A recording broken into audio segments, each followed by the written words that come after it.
SuperTalk Mississippi media production. To the class of 26, you've turned the tassel, now it's time to turn the key. At Mack Hike Chevrolet in Madison, we're celebrating your big move with you. Visit us today just north of the Gluckstadt exit on I-55. Congratulations, grads, you've earned it, and you deserve that great Mack Hike feeling. You're listening to Sports Talk Mississippi On Demand, presented by Pearl River Resort. Escape to Choctaw, Mississippi, and enjoy world-class gaming, the Dancing Rabbit Golf Club, and Geyser Falls Water Park. Escape to Pearl River Resort.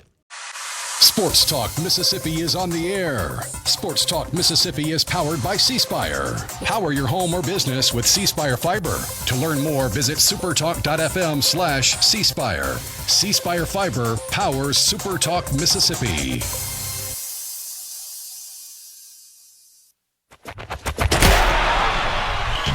To the junction, in the grove, and to the top. This is Sports Talk Mississippi. On your radio and in the game, right here on Super Talk Mississippi. Welcome in on this Tuesday. Ole Miss's run, if you want to call it that, ended before noon on before 2 on Tuesday. They got eliminated by Missouri in Hoover. We will talk about that. Brian Hadad won a bet. We'll talk about that. We've got Brian O'Connor, as promised, to preview his team's opportunity with Missouri tomorrow morning. We were doing an interview in the bottom of the ninth, and I was trying to get him to talk a little longer to see if the game could end. So I could ask. So I could ask, all right, so you're playing Missouri or you're playing Ole Miss, what was going to happen? But alas. As he got off as he ended the interview, the game ended. I was like, God, I needed 2 more minutes. So, somebody says it's more of a light walk. Exactly. Ole Miss has a light walk in Hoover. We will talk about that and the implications of that. I mean, as we said yesterday, they went from a 2 seed to a 2 seed. So losing this game didn't hurt them from a postseason perspective, but there's just a lot to talk about with that. ABS, they used it. It worked. Missouri's catcher is unbelievable at challenges. He knows the strike zone. Awesome. He knows the zone. He knows what's being said there. The expanded zone is problematic. We'll get to that. Anonymous SEC coaches talked about Ole Miss and Mississippi State. We'll get to that. SEC states and universities are getting dragged into a battle of words at Capitol Hill, and I just want to give shout out Greg Sankey, Tony Petiti. Good job, guys. This is what you invited. We'll tell you about it coming up a little bit later. All that and more with you on this Tuesday. So glad you're with us. You can't lose to somebody 5 times in a year if you don't play them. If you don't play them 5 times in a year. Galaxy brain stuff from Mike Bianco and the Ole Miss Rebels. We are here in the Pearl River Resort studios, pearlriverresort.com. Book your weekend stay now and enjoy championship golf, enjoy fantastic dining, enjoy live entertainment, enjoy yourself at Pearl River Resort, pearlriverresort.com. C-Spire text line open to you at 601-879-4395. Just a quick heads up, C-Spire, you'll be seeing me pretty soon. I'm coming in. It's time. It's time for the new one, and I'll be there soon enough. But if you're looking to get a new phone, you can get one right now and get a lot of free stuff to go with it with the Ultimate Connect bundle. Free phone, free tablet, free watch, 100 gigs of data, $90. That's a deal you can't beat. And includes the new iPhone 17 or the Samsung Galaxy S26 for free with the free smartwatch and tablet to go with it. Don't wait. There's more to see. Visit cspire.com or stop by your local C-Spire store today. C-Spire, inspired by you. Somebody does say that Ole Miss could play state in the Supers. You might be counting your chickens on a bet. There's no chance they'll play in the Supers. They could play in Omaha, perhaps, if they both get that far, which I don't think either one would do. But there's no way Ole Miss will be on the top 8 side of the bracket.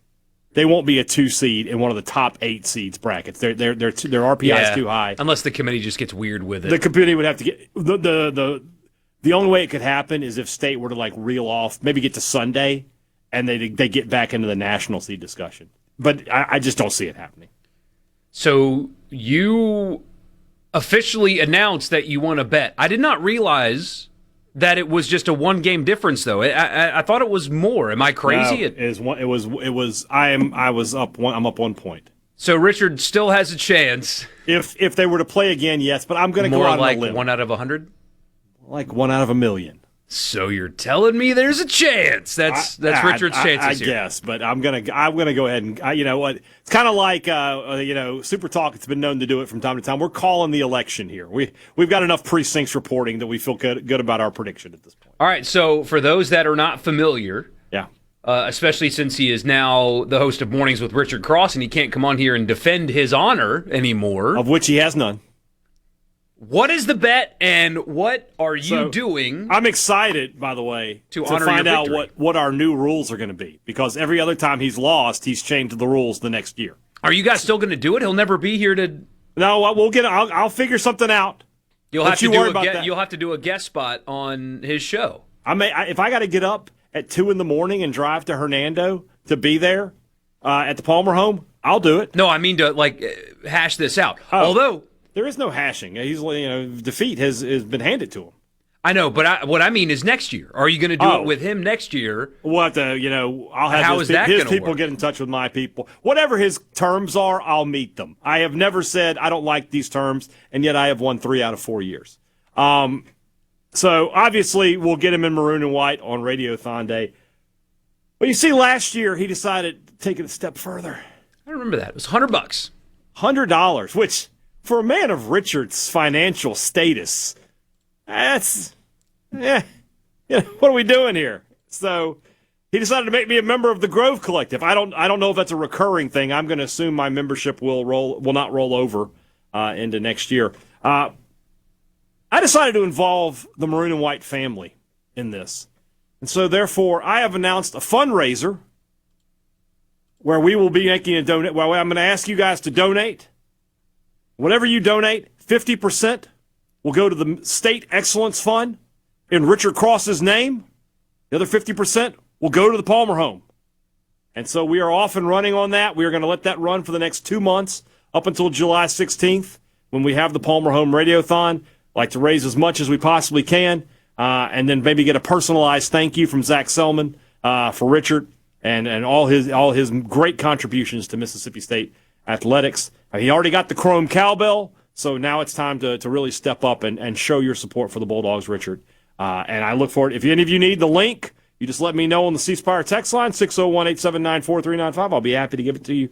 You can make a donation. You're going to help the Palmer home, but more importantly, you're going to embarrass Richard. I thought you were about to say, but more importantly, you're going to donate to Mississippi State Sports, and I was going to say, hold on, Hadad. Hey, easy now. No, I would never say that. But I will say the embarrassment of Richard is... We're not in Baton Rouge. We don't use the children to fund our athletic departments. Correct. Yeah, no. No, we wouldn't do that. No. But okay, so there is the bet, and there you go. So Coach O'Connor did all the heavy lifting for Mississippi State on this one, if we're going to be honest, Although, it wasn't the only sport that I had wins in.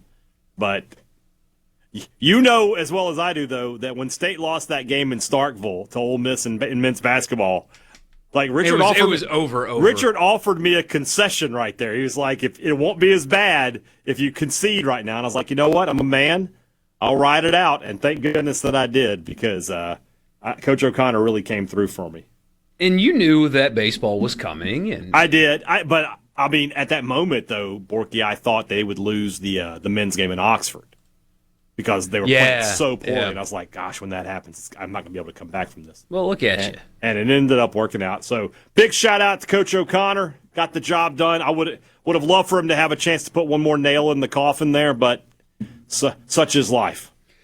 We got this question about ABS. We'll get to that. We will have the ABS conversation because the application was good. The strike zone that they're using is it's bad. It's just bad.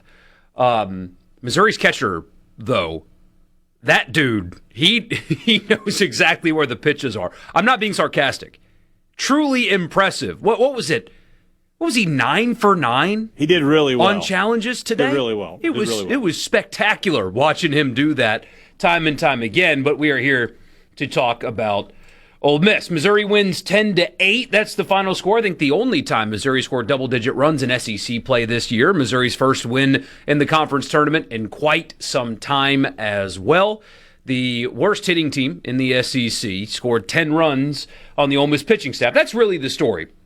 I mean, when you score 8 runs, especially against Missouri, you expect to win an SEC tournament game, especially when Missouri threw their ace and you jumped all over him. So I'm not really going to talk about offense today. When you score 8 runs, you should win games.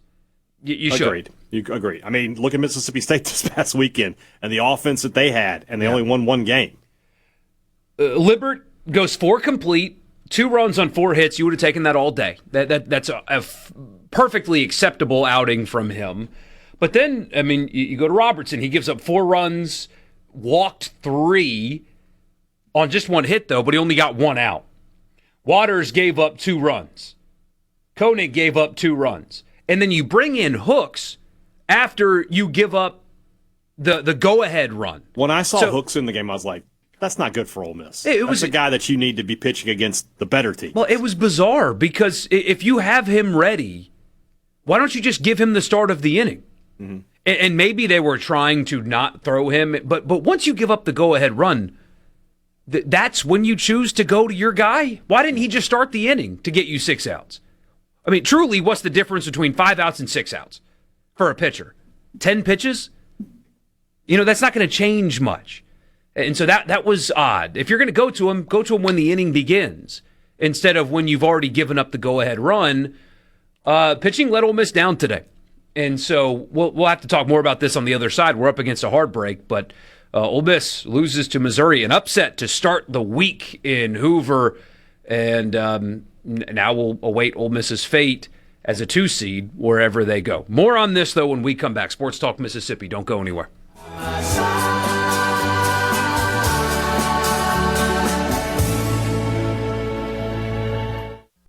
From the Venom. Hey guys, what happened? What the heck are you doing? Sports Talk Mississippi on your radio and in the game. Sports Talk Mississippi.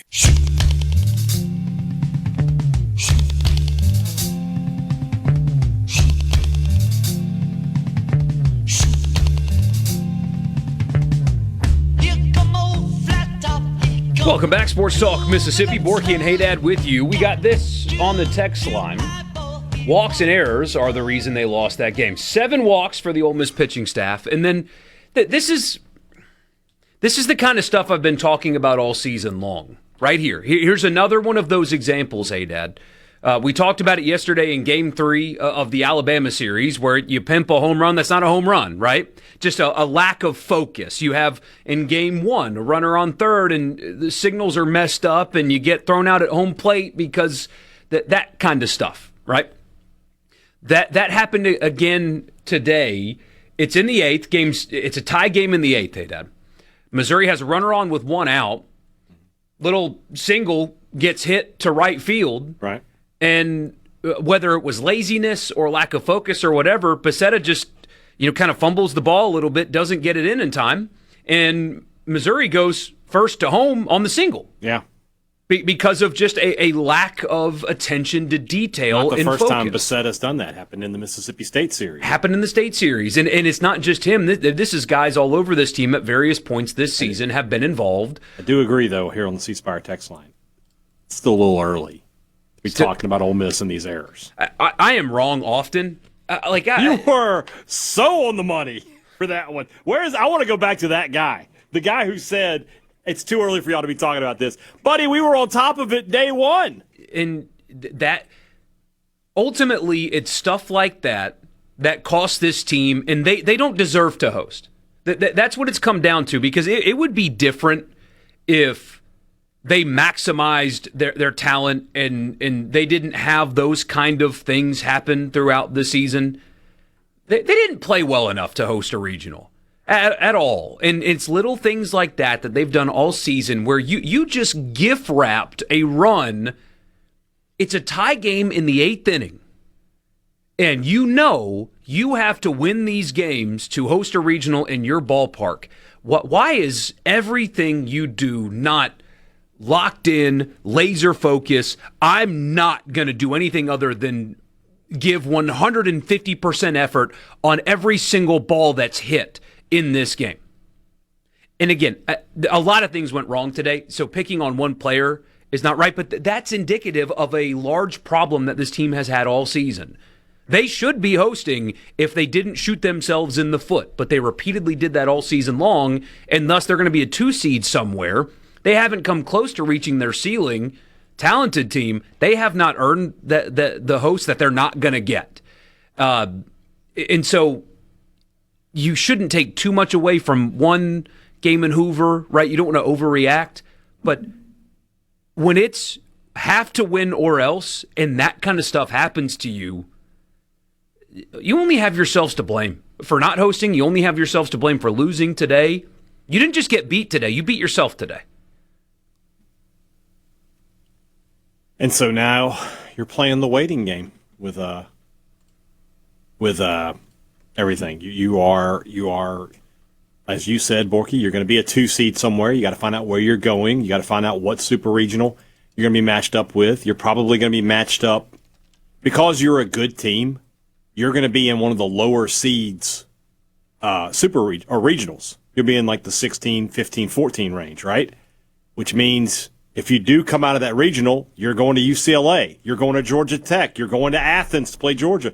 You know, there's the road to Omaha is going to be a difficult one for the Ole Miss Rebels. They're talented enough to win those games, especially if you've got the ball in the hands of your pitching staff. Like, nobody is going to be happy that they draw Ole Miss as their 2. If it's Kansas or whoever, right. Oh my gosh. I mean, they're going to be furious. Wait, hold on. I've got to face Taylor Rabe in game 2. This sucks. Or, I mean, Don Bianco, you could be facing Hunter Elliott in game 2. He might could be. You know, it just depends on who the 3 seed is that you're matched up with. But regardless, Rabe or Elliott, those are not guys that a 1 seed wants to see in a potential, ticket to the regional final game. Yeah. And so there's 2 ways now, because, again, it's just one game.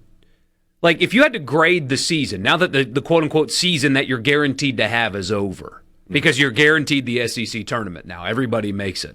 Shout out Missouri. Is it like a C-? Because they weren't bad. It's not a bad baseball team. They were in the regional discussion until the very end of the season. But in the coach's own words to us on this show, they did stupid things that cost them games. Missed evaluations, at least 2 big ones that they really needed to hit, and they did not. One on the mound, one that was supposed to be their left fielder.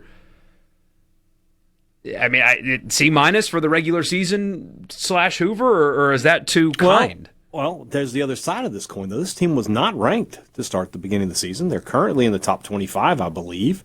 But I mean, I get what you're saying, but an unranked team, I don't think people thought they were going to be in the hosting discussion this late. So, I mean, I'm not giving them an A by any stretch of the imagination, but I mean, it's probably a B, B- season. A B for they what were they predicted to finish in the conference? They overachieved, did they not? Based on relative to preseason expectations? But do we grade it based on preseason projections or what we watched on the field, knowing that they had too many opportunities and they blew them? That, you know what I mean? That's the question. See, that's where I look at it, is that this team was too good to be in the situation that they're currently in, with 17 SEC losses this season. I think they were too good for that. Maybe I'm wrong. Maybe I'm off base. I know people are like, well, they were middle in the league in NIL, so therefore you got middle results, and so that was perfectly fine. And, okay, what's the difference between 5th and 8th in NIL? I mean, truly, what's the difference? What are we talking about here? Probably not huge. So I don't – that conversation misses the mark to me when you lose games the way that they have lost games, when you've had a couple of big misevaluations. But the regular season grade – it doesn't matter if next weekend you go win a regional, right? That's the beauty of it is, I think. Yeah, that's the other side of the coin is we're incomplete right this second. I mean, if you just want to grade the regular season, sure. But, it matters not if Ole Miss advances and gets to Omaha. Nobody cares where they were nobody cares where you were on May 19th if on June 19th you're in Omaha. Exactly. So that's how you have to look at things. Yeah, they've got to... they've got to play clean baseball if they're going to do that, though. Luckily, they pitch it well enough, but the vibes going into the postseason, losing a game like this, not great. You're lying to yourself if you can look at this and think nothing at all, like nothing at all. No, you should feel something after that. Mm-hmm. But also, Hunter Elliott gets the ball next Friday. Taylor Rabe gets the ball next Friday. You're okay. And this didn't hurt you. But missed opportunity to possibly try to make a run and get a host and things like that. All of the above can be true at the same time, I think. Yeah, 100%. I mean, and the same is true for Mississippi State, right? Like preseason top 5 team. They're 8th in the SEC. And they had a key injury. They lost their Friday night starter. That's a key injury. That's not just losing somebody off the bench. Not losing a bullpen guy. But I think you and I both watch that team play and say, like, they should have 3 or 4 more wins. They should not only, should hosting be done, they should be on the left side of the bracket getting ready to talk about a super regional. Yeah. So both of those teams underachieved. Then you have the other guys. You have Southern Mississippi, who I wouldn't say necessarily overachieved. They were always going to be one of the favorites to win the Sun Belt. I mean, it was them and Coastal, right? But they have put themselves in a position where if they win a few games here in this Sun Belt tournament, if they could win the Sun Belt tournament, they might even be the 8 seed. Could be in the potential to host a super regional. So but at the same time, I wouldn't say they overachieved. They just had a great season. Mm-hmm. Somebody says the Fire Mike Bianco crowd is very lively today. Yeah, we're not doing that conversation right now. The season's not over. The season's not over. No. I mean, if they go 2-Q in the regional, then sure, maybe we have that discussion. I still don't think that would be on the table. No. Even after that. I feel like Mike Bianco will never get fired from Ole Miss. He will be if the time comes where they're like, we want to make a move, it will never not be done in the term of firing. It will be He is retired. We're going to give him an honorary position, one of these things that makes the governor of Kentucky's ears itch, and go from there. But no, we're not doing that today. No. It's one game in Hoover. They've got the pitching that can go win a regional next week, and we'll see if they can do that, because they certainly are capable. I mean, even if you want to look at silver linings, if you're looking for positive spin, Foley's been much better lately. Federico had a big home run today. I mean, he was the MVP for Ole Miss today. The pieces are there. Can they put them together? We'll see. Speaking of pitching, we got to see the ABS in the SEC tournament, and it's not without its controversy. Not that the calls are wrong, but the strike zone appears to be really bad. We'll explain what we mean when we come back. Sports Talk Mississippi. Don't go anywhere.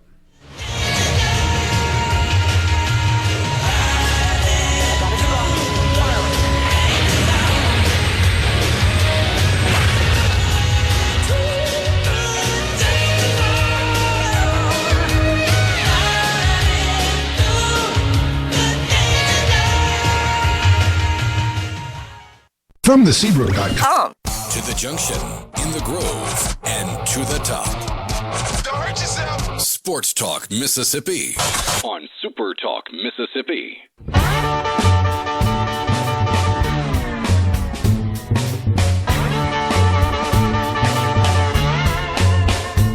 Yeah, baby. It's the Come On Man. Welcome back, Sports Talk Mississippi. So glad that you guys are with us on this Tuesday. So my over-under hit the over. I was close, though. It was 10. It was 10? It was 8, wasn't it? It was 10 challenges. No. My over-under was 4.5 pitches. Oh, yeah. And it was 8. Ole Miss challenged first, and it was the worst one of the day, I think. Missouri had a hitter that also had a really bad challenge, too. But Foley it was 2 inches off the plate, and he challenged. And that's a long way. Massive. Did you get a kick out of Ole Miss's graphic? It made me laugh, and then you lose, and you lose funny. The game and you lose the challenge. So it's not as great as it could have been, I guess. But their graphic, and obviously somebody just having fun. I don't fault people for having fun with graphics and stuff. It's okay to have a little fun. They put out there the first college baseball program ever to challenge a call using the ABS system. Missouri's catcher was awesome. He was 7 for 8 or something like. I think 7 for 8. on challenge calls, and the one he missed was just barely didn't miss by much off the plate. It worked efficiently. Didn't take a lot of time. We think we knew that it was going to be. Yeah, so that part of it worked. We learn now. We mentioned it yesterday, but they gave credibility to what was said yesterday. The strike zone is bigger than the strike zone as you know it. Right. The strike zone width is wider than the actual plate. Right. The height, by percentage, okay, not like actual height, but it's by percentage of the batter, is taller than that of the Major League Baseball strike zone. They've been using ABS all season, and it's taller, and it's also lower. The strike zone is huge, and the only reason why it is this way is because this is all that they could do to get it approved. They had to have this, what do they call it, Hadad? The fair strike at something or other? I don't know. It's ridiculous. But the fact that they had to give an expanded zone in order to get this approved is pretty telling about what we've accepted in SEC baseball over the years. Because there were challenges, successful ones, and credit to Missouri's catcher in particular for getting these right, where the pitch, if you just watch it without ABS or a K-zone, that's not a strike. Right. At no level of baseball after middle school are some of those pitches a strike based on what we define the strike zone to be. And yet they were today. And again, credit to Missouri for utilizing that. Frankly, there were a lot of pitches late in that game where I thought, Ole Miss, what are you doing? You've got challenges. Use them. These are big pitches here. The zone's been established. Tap your helmet. That's a strike. The strike zone's too big. It's simply too big, and the system's working. They messed up on the zone size. Batters are trained to let some of those pitches go by because they're not strikes, and yet they're called strikes because we had to expand the zone to appeal to some umpire union or whatever. If you're a catcher, I mean, the lower part of the zone, you got to tell your pitchers, A, we got to live there, but B, I'm going to challenge almost everything down in the low part of the zone because it's probably going to get it called. You're probably going to get a strike out of it. Missouri's catcher, though, what a day for him. He's going to be a hot topic in the transfer portal. Everybody's going to be like, this guy's the best defensive catcher in college baseball. He knows the zone better than anybody. What was he, 6 of 7? I think 7 of 8. Thank God. I think 7 Thank of 8 God is it was what he 7 of 8 and not the other thing that I said. I mean, that's very impressive. So you're going to hear I guess we're going 4:20 like we normally do with O'Connor. Let's do it at the top of the 4 o'clock hour. Okay, that's fine. But I asked him about that and his thoughts on it, and he gave, I don't know that it was necessarily super insightful, but he did talk about it. So,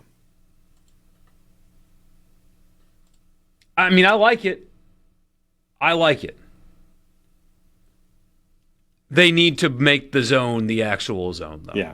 What's the point? What's the point of the plate if the plate is not what the strike zone is? That's what I keep going back to. You have what's the point of it then?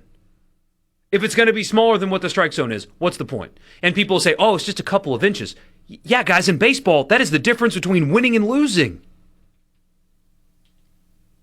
But, I mean, it's what we got, I suppose. And that is most certainly, before you even text in, that is not at all why Ole Miss lost the game today. No. Not at all. No, that has nothing to do with it. I mean, nothing again, to do going with back it to what you were saying earlier, and this is just, I think every sport has a number. Like, if you score this many, you should win. Mississippi State had it in football this year. They scored 38 on Texas. You should win when you score 38. In baseball, if you score 8, you should win. But they didn't. But they did not. Somebody says just make the plate bigger. Yeah, if that's the strike zone that the umpires and the NCAA and all these people involved, if that's what you want it to be, then make the plates bigger. Do you know how easy that is for the grounds crew to replace? It'd be very simple. Take it out, put it in. That's what you do. It's that simple. A lot of angry texts, as you can imagine. Somebody says with this year's talent should be no doubt in Omaha, but with Bianco, they won't do anything. And I had to edit that a little bit. We've gotten a handful of those. You did have to edit it just a skosh. Yeah. Somebody says I'm implementing ABS in my church softball league.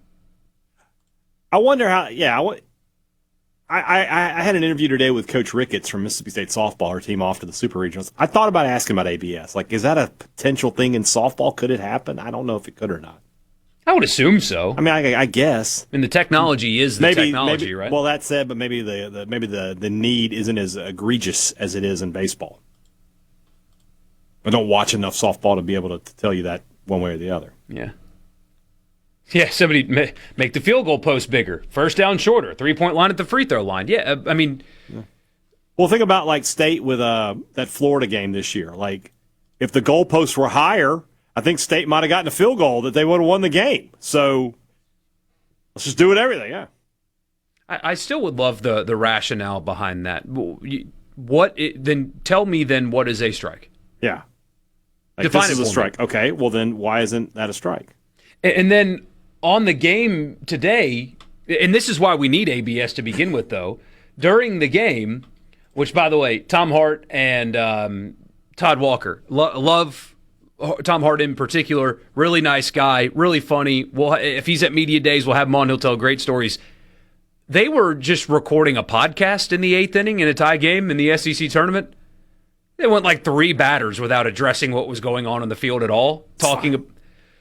But earlier in the game, they were talking about how Todd Walker was told certain umpires they're going to test you with bad calls early to see if you mouth off at them, and then they will call worse calls. Like, you had umpires that they knew would test them. So like, hey, I'm going to make a bad call on purpose to see if you mouth off at me. And if you do, I've got you. So we can't do that anymore. That's a good thing. We also I like that, yeah. we have highly trained. These are highly trained professional baseball players. Right. You're telling them a strike zone is not what the strike zone is. In the first game of the postseason. Yeah. Kind of crazy, but oh well. Senator, describe a strike. Yeah. I think if you look and see what my previous response was regarding strikes, we're going to go with that. Something like that, yeah. I did get a kick out of this one. Where is it here? I'm going to start tapping my head every time my wife argues with me. Honey, I said to do this. No, you didn't. How much easier would our life be if we all had ABS in our homes? You know, wife says something. I told you to go do that. Just tap your head. I feel like there's an SNL I would lose a lot of those challenges, I think. Gosh, there would be an SNL skit in there where no matter what, like you have a challenge in your house. Yeah. But no matter what, like even after watching the video, the ref still awards the decision to the wife every time. Yeah, that feels like it would happen. That's money. If SNL was still funny, I've got you guys. Like get Nate Bargatze in there. Just like, all right, you can clearly see on the replay here, she does not tell him to pick up the dry cleaning. Let's go down to the referee. After further review, the call stands as it was on the field.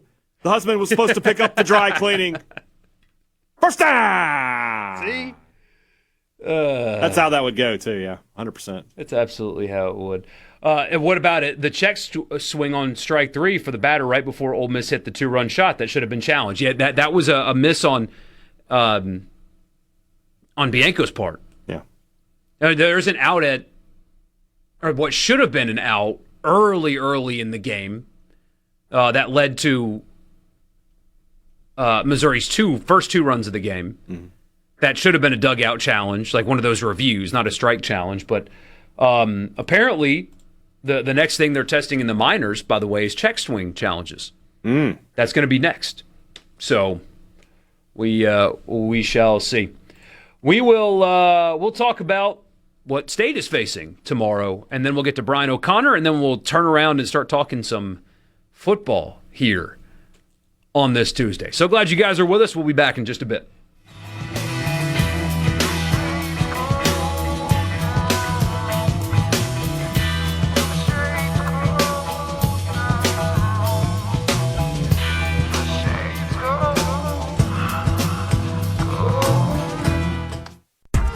Sports. This is Sports Talk Mississippi. Sounds good. On Super Talk Mississippi.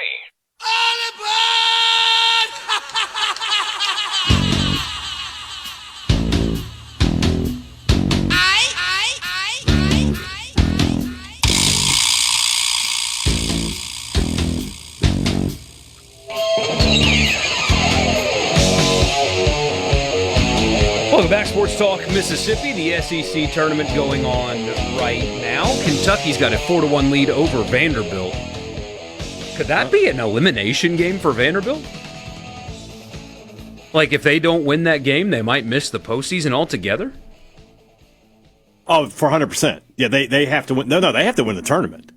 Really? Even though they're 14 and 16 in the league? Yeah, what's their RPI? Off the top of my head, I don't know. It's in the 60s, I believe. VAD. They're 73 in RPI. They're done. They've got to win the whole thing. They're out. Yeah. And they lost 2 out of 3 to Missouri. I mean, now come on, that's not bad. You see what I'm saying there? Speaking of Missouri, 9:30 tomorrow morning. Nice and early. Mississippi State and Missouri in Hoover. Missouri threw their ace today. Mm-hmm. What do you expect from the Bulldogs? What do you expect from Missouri? What's on the line? All of the things. Yeah, I tried to get that out of O'Connor, and as I mentioned, I think if he had known his opponent, maybe it might have been a little different. But because I think if State was playing Ole Miss, he really, truly might have thought about throwing Valinkis out there, which I would not have agreed with, but regardless. Now, a little different with playing Missouri. I think you can just throw a bullpen guy and go out there and then try to set your rotation for the rest of the week afterwards. Maybe throw Valinkis on Thursday and then however you want to play it from there. So Sweeney, Billingsley, maybe Tyler Pitzer. I expect to get those one of those type of guys to get the start for Mississippi State tomorrow. What else are you watching for? What's on the line? I don't think a loss would be a damaging one. It'd be your first quad 3 loss of the season. So you don't really want that. One of the bright spots of your resume is that you have 0 bad losses. So keeping that record intact will be very good for Mississippi State.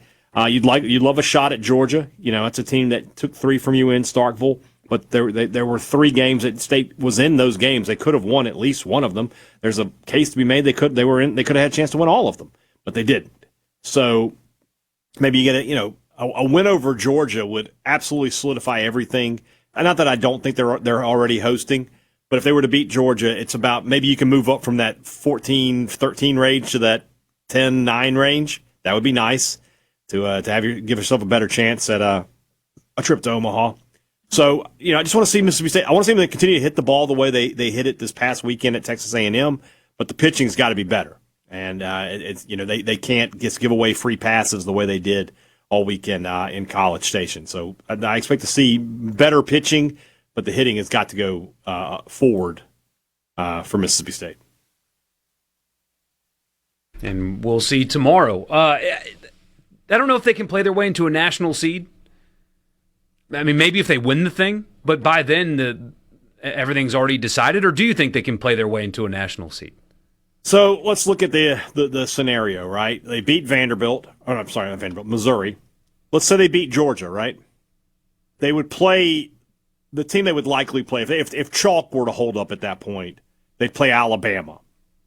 That would be a good win, top 10 RPI win.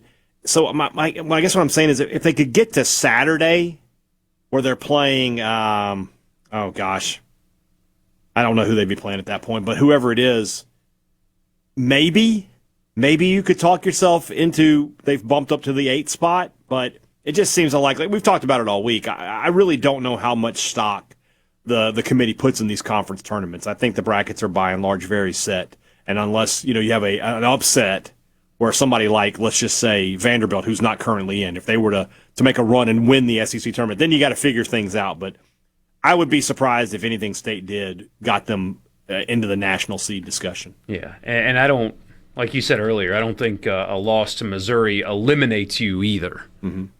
No, I think State's going to host one way or the other. It's just about how far up. But I do think that maybe 10, 9 at best, something like that. Hey, if you're in the 9 seed you're playing the 8 seed. That's about as good as you could have hoped for in that situation, especially depending on who the 8 seed. If the 8 seed is Hattiesburg, that you feel like you have a good chance to go down there and get it. You run-ruled Southern Miss earlier this year.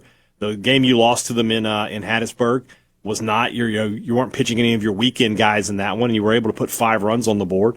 You would think you'd have a chance there for sure. You would think so. So when we come back, we will hear from Brian O'Connor. He ghosted us yesterday. I'm kidding. No, they were traveling yesterday. Somebody ghosted us. We did get ghosted yesterday. Wasn't I? It wasn't him. No, he's traveling yesterday, so that weekly conversation will be after the news. And then I've got a lot of football stuff to bring your way. I'm going to give you an update on a story that is probably more fit for mornings with Richard Cross, but college, the SEC and Mississippi was named specifically today. Oh, no. And so was Tennessee and Florida and Louisiana, and anyway. So we'll give you an update there. Also, a stat of the day for you. And then anonymous coaches talked Ole Miss and Mississippi State. That'll be for your college football fix. So a lot to get to in the next 2 hours. Really appreciate you guys being here. But Brian O'Connor will join us on the Farm Bureau guest line after the news. We'll be back.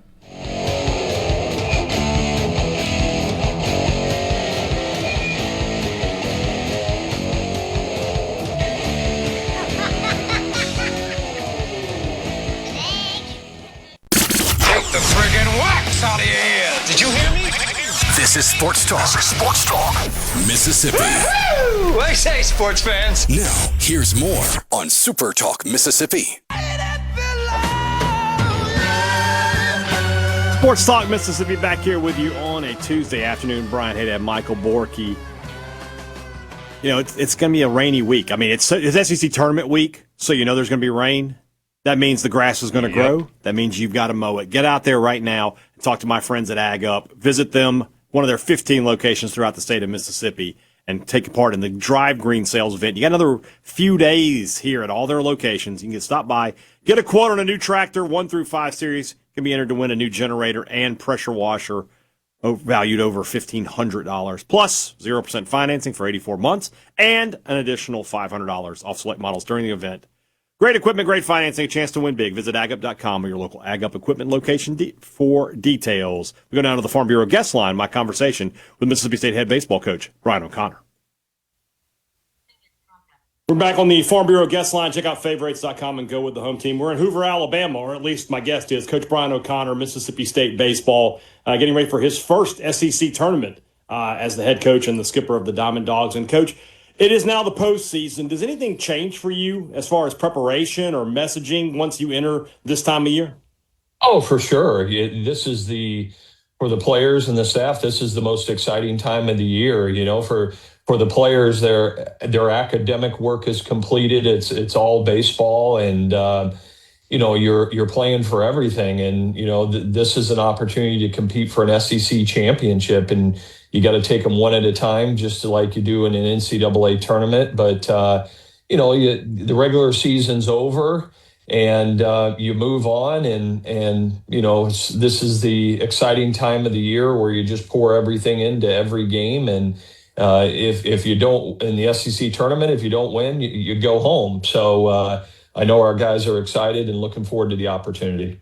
So you look at the last 2 weekends for your team. They've kind of had a postseason feel to them with the stakes that were on the line in terms of hosting, possibly getting a national seed, the teams that you were playing, the quality of teams. You get the opening win both weekends, but unable to capitalize after that. Obviously, these are different teams. You're playing different circumstances, playing at home, playing away. But was there something that you saw from your team both weekends that stood out to you as why you weren't able to get those series wins? No, there wasn't.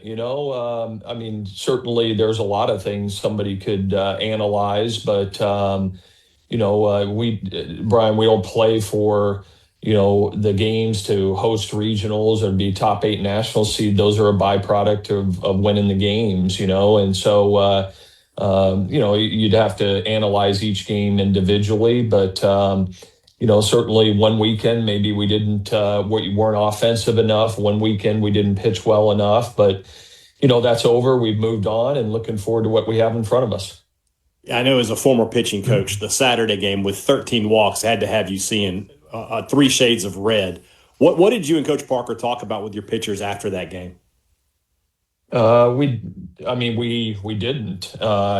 You just you move on and you move on to focus on what the next opportunity is, and obviously it's clear to them that you have to throw more strikes. Part of that has to do, Texas A&M has a really good offense, and in that ballpark, it was an incredibly offensive ballpark all weekend. The wind was blowing out and a lot of home runs hit. So, sometimes in tough situations, you nibble a little bit. What you like to stay away from is the 3-1 or 4-pitch walks. And, we had a couple of those, and those are not what you like to see. But, we know those guys are better than that, and they will be moving forward.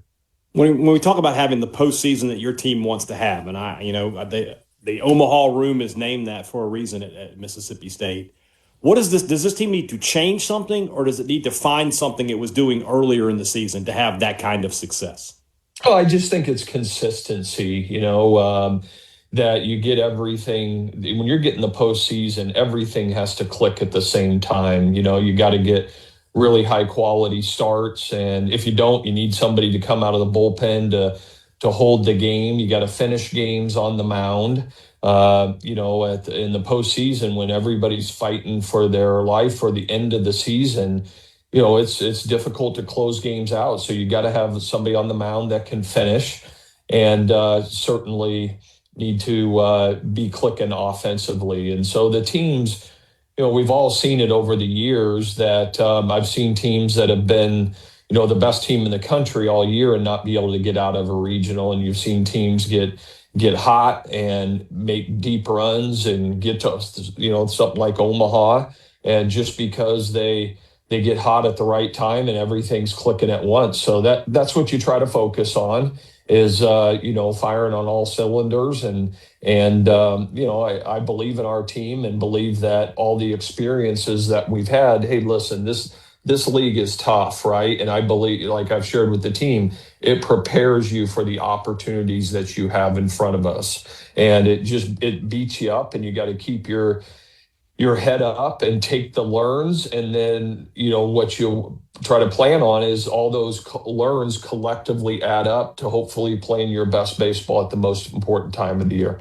So it's day one of the SEC tournament for our listeners. We're recording this we're in the bottom of the ninth in the first game. We've seen ABS in action already. The Missouri catcher's actually having a really good day against the umpires. What have your conversations been like with your pitchers, your catchers, and your batters about ABS and how you would like to see them use it? Oh, I think it's a good thing that we're trying it out in the SEC tournament. The challenge is that none of the players have the ability to having used it before, unlike Major League Baseball. So, you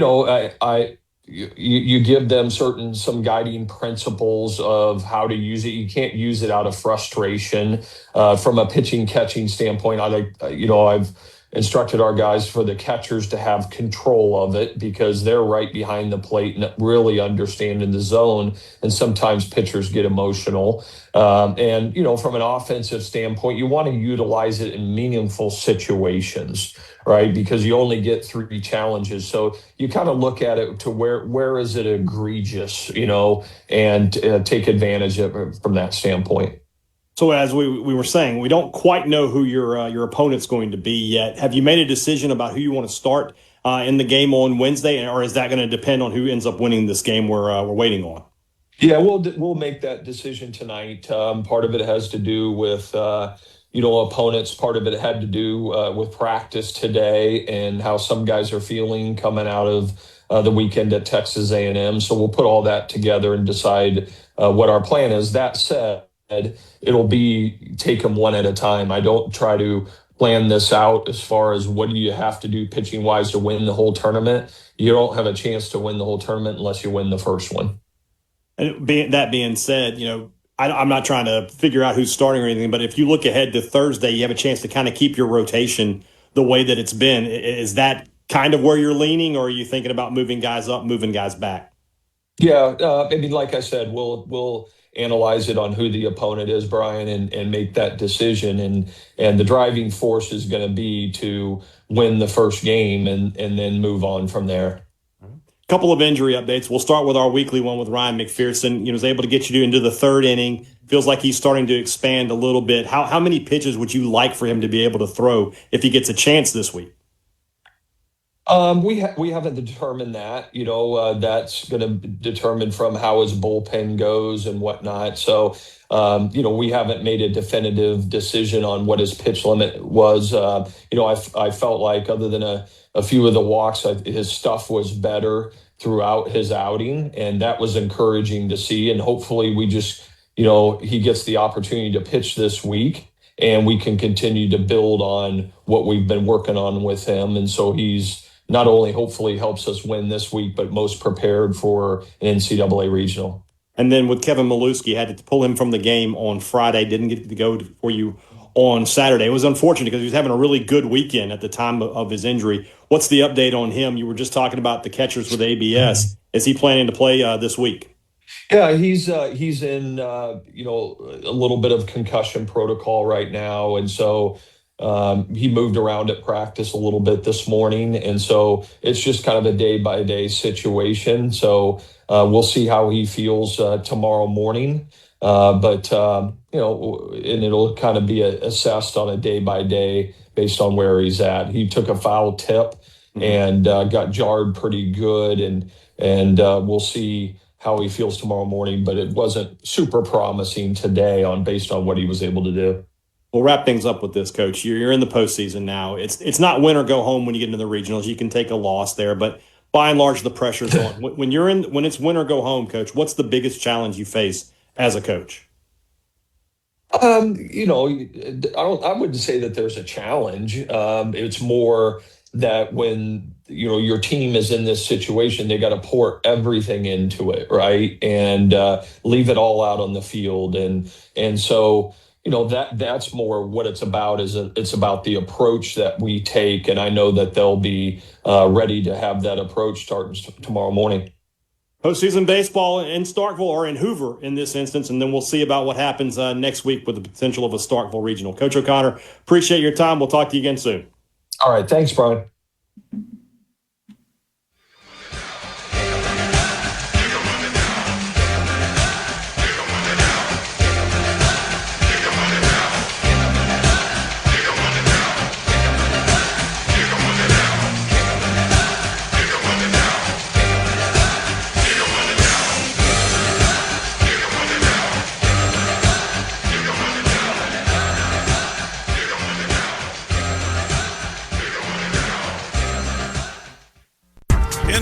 Sports Talk Mississippi is brought to you by Covington County Hospital in Collins, where your health matters. Back to Sports Talk Mississippi. Are you ready? On the SuperTalk app, supertalk.fm, and always on your local SuperTalk Mississippi station.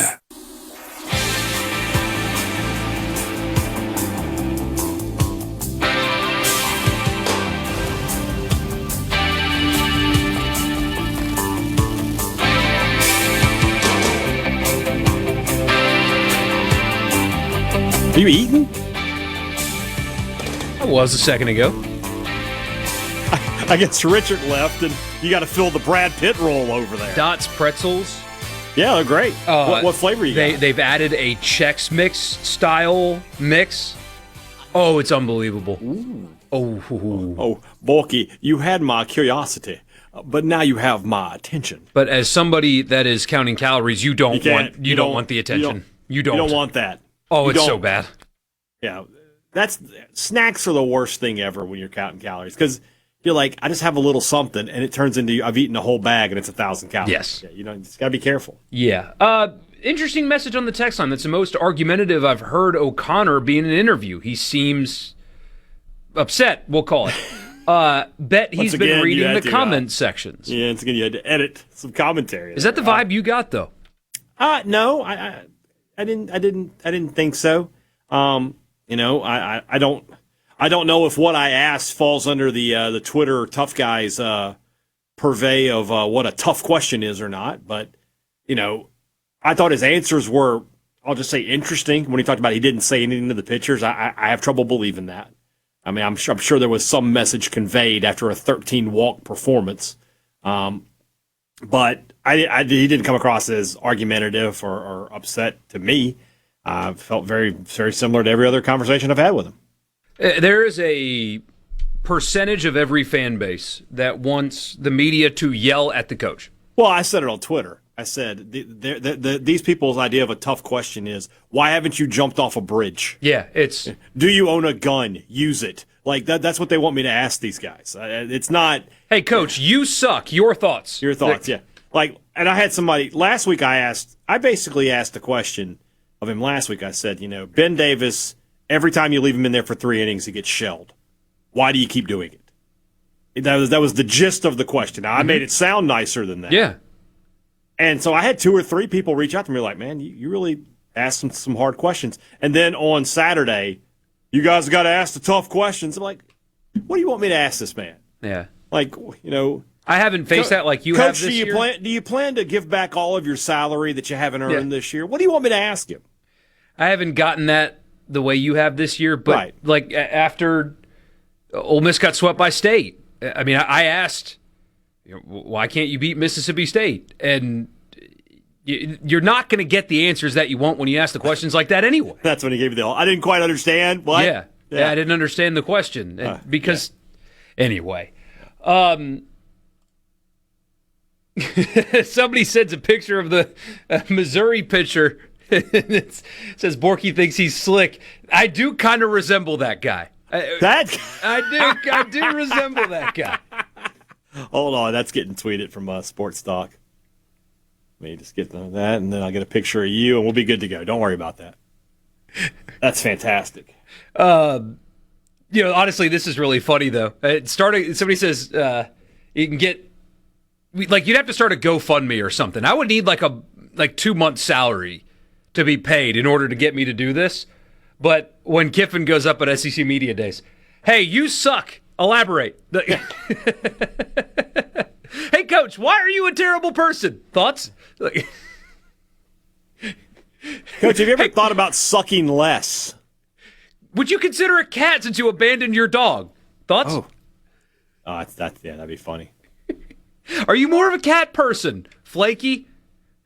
Hey. Not sure if you like it. Hey. All right. Calm down on the cat people there. I love cats. I love cats. I'm a dog guy, but I love cats too. I love animals on 4 legs that'll let me scratch their head. I'm good. I'm fine with them.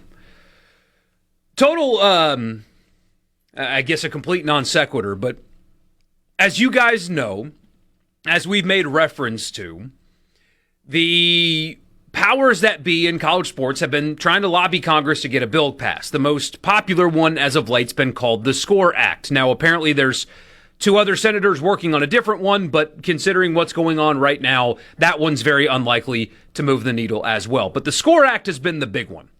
Greg Sankey, Tony Petitti, Nick Saban, all these people have been meeting with the president to do all this stuff to try to get a bill passed to save college sports, right? You guys are familiar with that.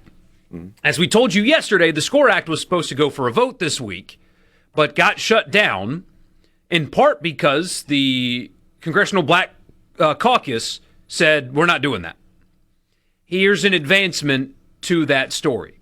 So SCORE Act gets tabled, but they're trying to push through legislation to save college sports.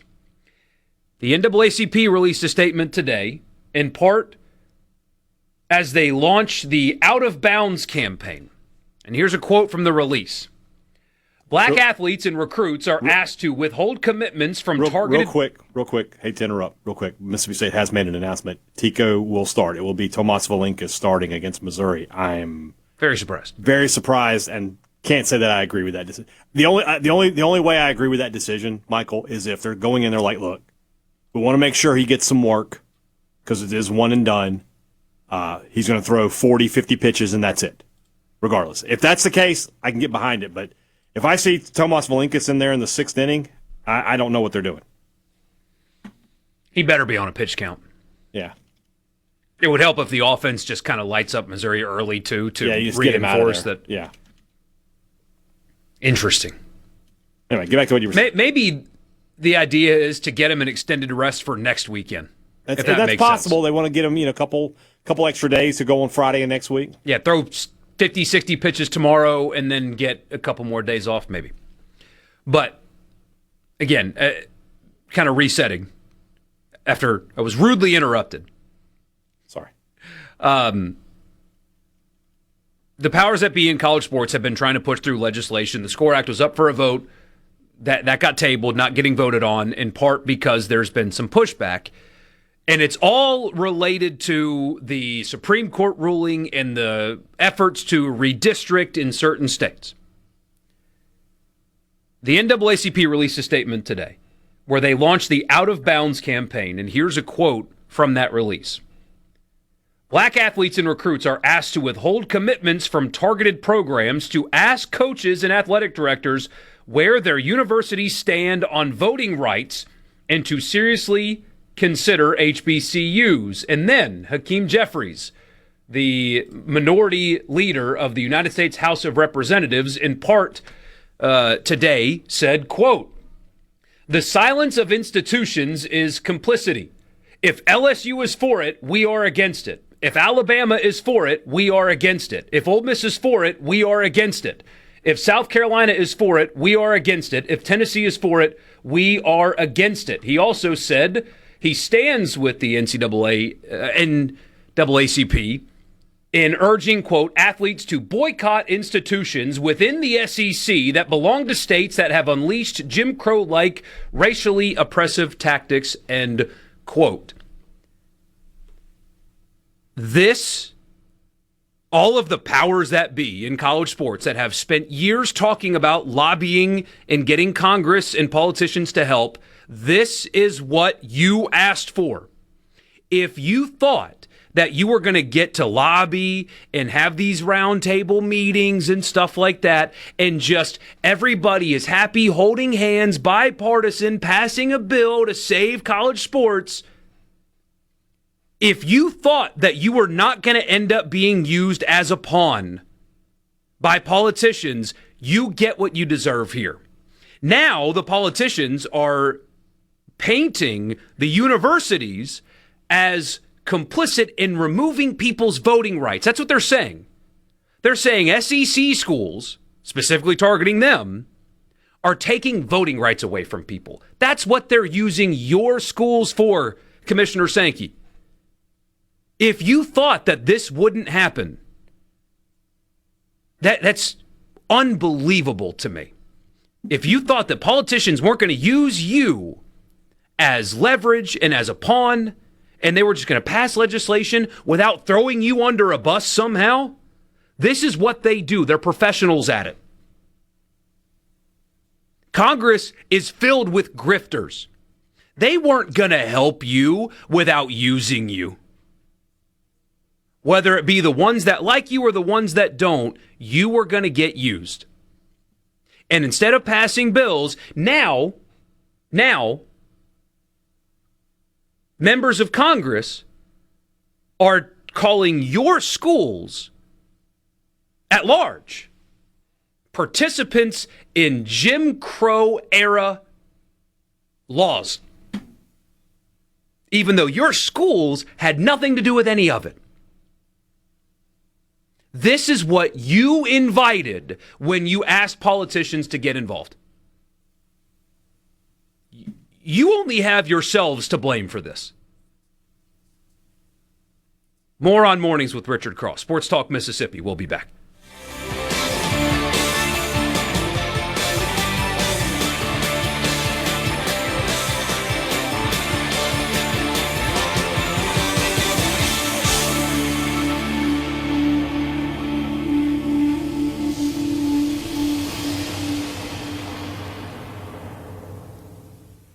From the Seabrook.com. SuperTalk Mississippi. Introducing to you Sports Talk Mississippi.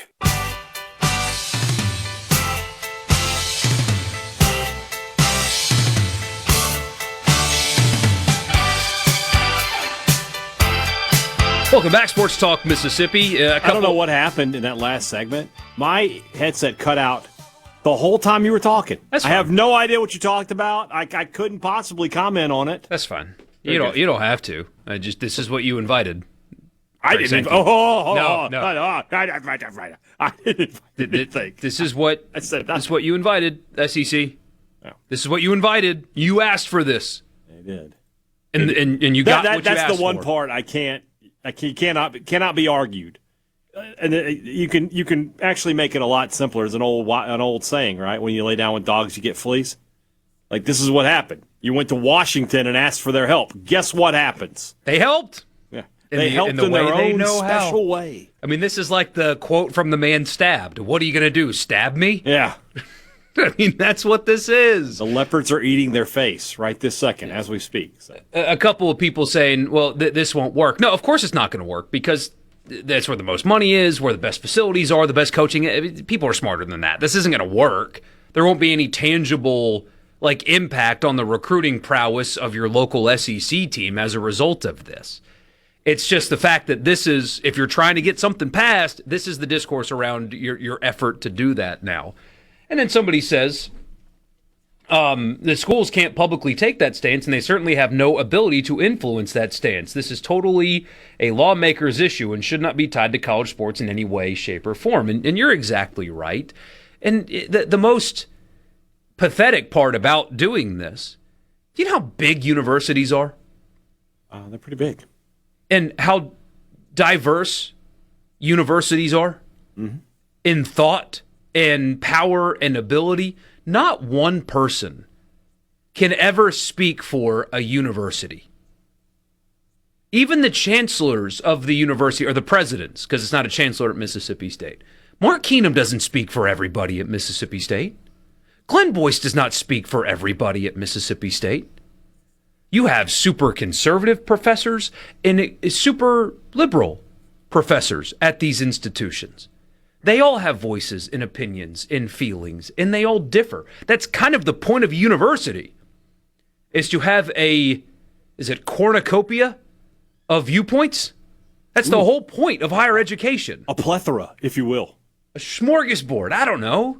But that's the point of them. And a veritable smorgasbord. It just shows how unbelievably dishonest and unserious getting politicians involved is, because they know that. They just don't care because they can't grift off of nuance. You can't grift on nuance. You grift on red pill, blue pill. That's what you grift on. You are either over here or over there. And if you're not over there, then you are over here. And if you're not over here, you're over there. Because that's what gets campaign donations. That's what gets lobbyists to stack their bank accounts. That's how they can insider trade. That's all that stuff. But hey, they're going to fix college sports. Let's send Saban up to D.C. again on a private jet. He'll fix it for sure. Yeah. Let's do that again. That'll work this time, guys. Oh, Bryson DeChambeau. Let's get him in his Crushers golf club attire. Let's get him back to D.C. He'll fix it. Adam Silver. Oh, yeah. Have you seen the new anti-tanking lottery stuff that he came up with? Yeah, good call. Yeah, that's the guy that's going to help us. Let's do that again.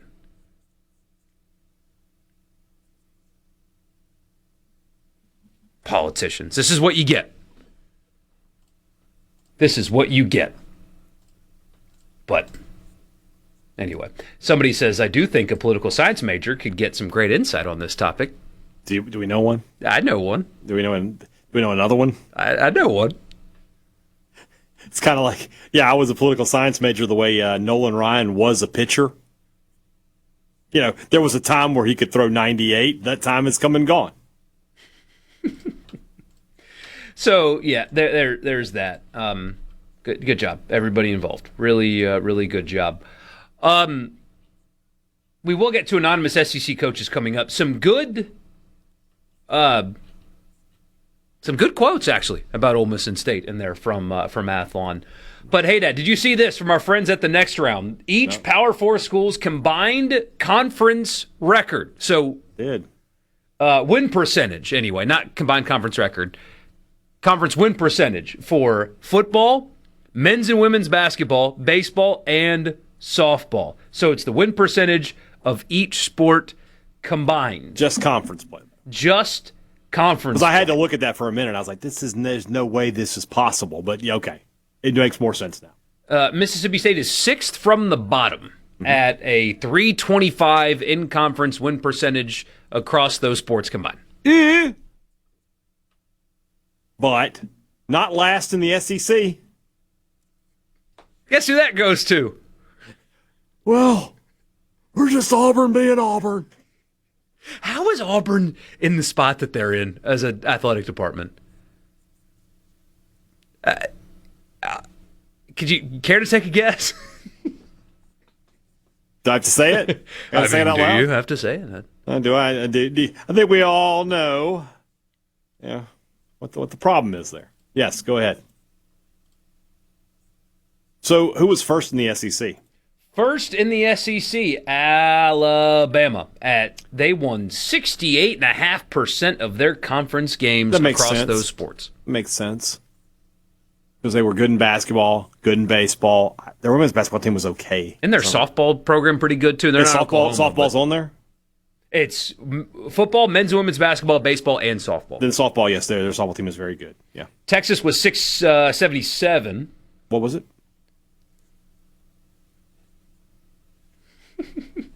Vanderbilt, 660.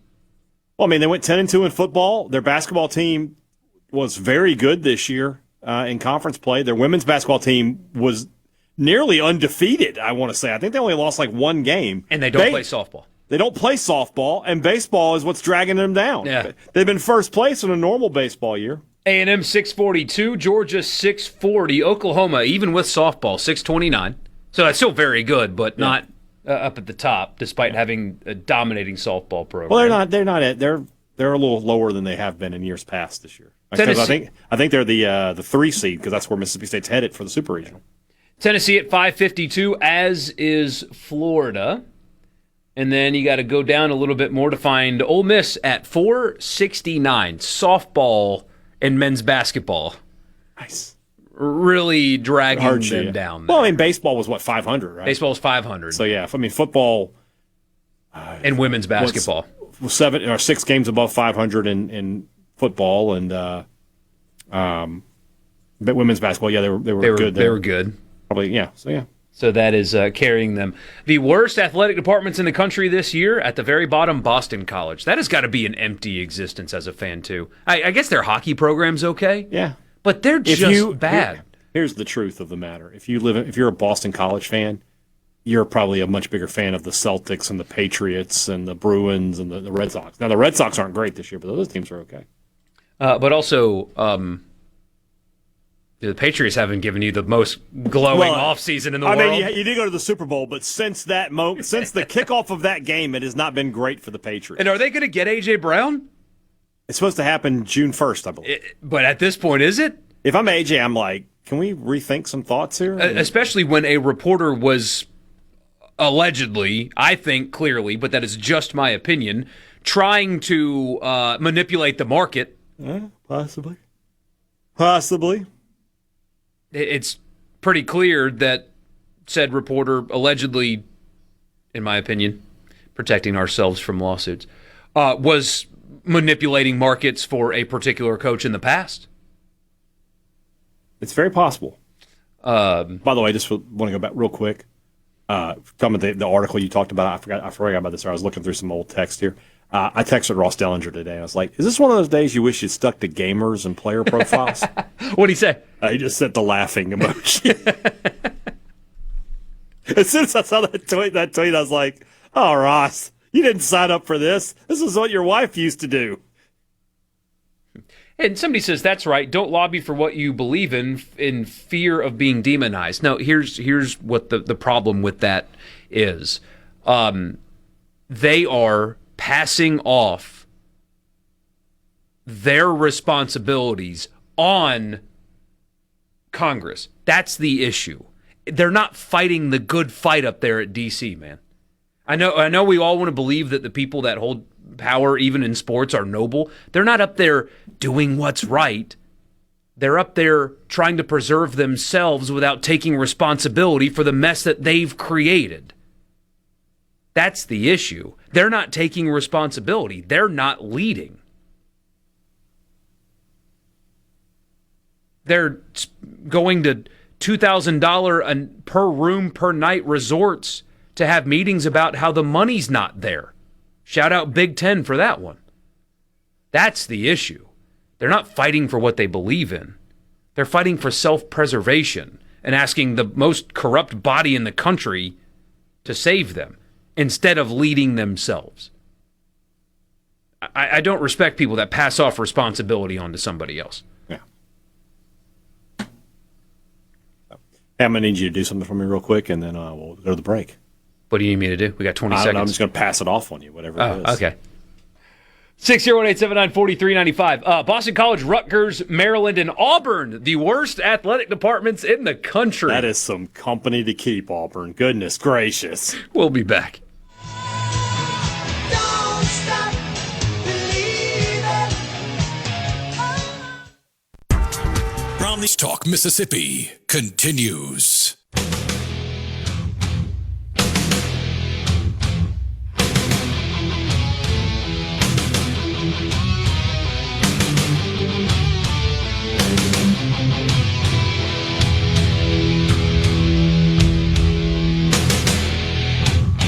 Genteel Apparel is the official apparel provider of Sports Talk Mississippi, especially when we're talking about the collegiate collection. Hey, postseason baseball's coming up. If you want to get a great new polo to wear as your team goes for a national championship, check out genteelapparel.com and click on their collegiate collection. Mississippi State, Ole Miss, Southern Mississippi, a lot of other schools around the country as well. It's all right there. Makes a great gift with Father's Day coming up.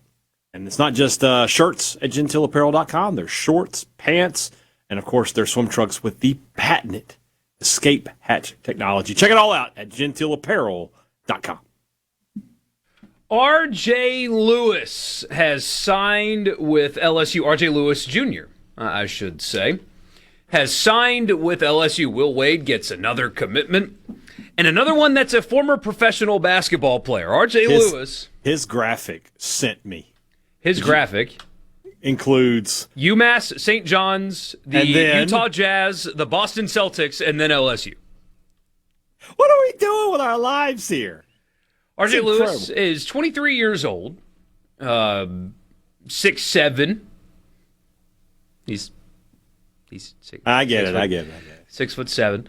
Was an All-American at St. John's in 2025. He went undrafted in the 2025 NBA draft, but he signed a contract, a two-way deal, with the Utah Jazz. He was traded to the Boston Celtics. So we've got a guy that was traded from one NBA team to another. Playing college basketball. And he was waived before the start of the season, but he signed an Exhibit 10 contract with the Celtics and played for the Maine Celtics in the G League. He's going to have to sue to get his eligibility.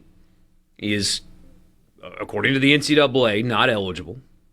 So he'll have to sue for it, which is really funny because he's going to sue in a Louisiana court and win. And there's a lot of people, not just loser burner accounts online, there's a lot of media people that really had a lot to say about Mississippi when one particular player sued and got eligible, and the same thing is going to happen in their state, and they're not going to take a stance at all. It's going to crack me up. The great thing for me is that I can stay completely on the same side of the issue. I was against it the first time. I'm still against it. You know this is totally not the same as Trinidad. Absolutely, though, right? 100% not the same, but it doesn't matter. I'm a man of principle, and I stick to my guns.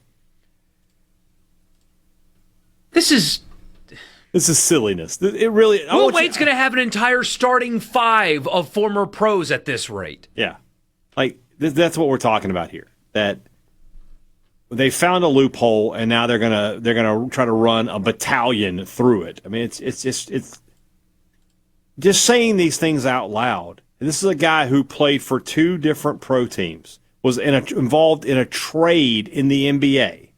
And now he's still somehow eligible to play college basketball, or at least they're going to try to convince us that he is. This is, and again, as I say all the time, I'm coming to you as a man who supports NIL and the transfer portal and things like that. It doesn't bother me, But this does. This is my line where I have to draw it in the sand where I say, look, if you have signed a professional contract in the NBA, you are no longer eligible to play college basketball. Period. End of statement. I can't be swayed from that. Remember when the Bediako thing was going on and Greg Sankey sent a letter to the judge to try to block it? Mm-hmm. Is he going to keep sending those letters? I don't know. Because now you have to. Now, the commissioner of the SEC, you have to fight this one too. Yeah. You have to write a letter to the judge in Louisiana or wherever he does this. Mm-hmm. If he goes down that road, which he'll have to, you have to do it again. Maybe they'll get a judge from Maine. They'll have Maine justice. If you recognize that reference, I appreciate you. Clown, aptly named on the text line, says, it's exactly the same, Michael. It's completely 100% exactly the same as Trinidad. No, it's not. Stop.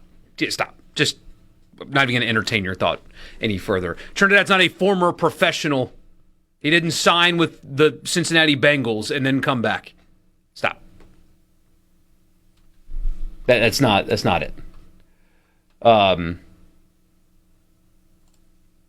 They're all pros. Your line is arbitrary. It's increasingly becoming that.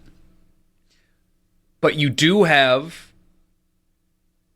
It's still players in college. You have a collegiate level and then a professional level. You should not...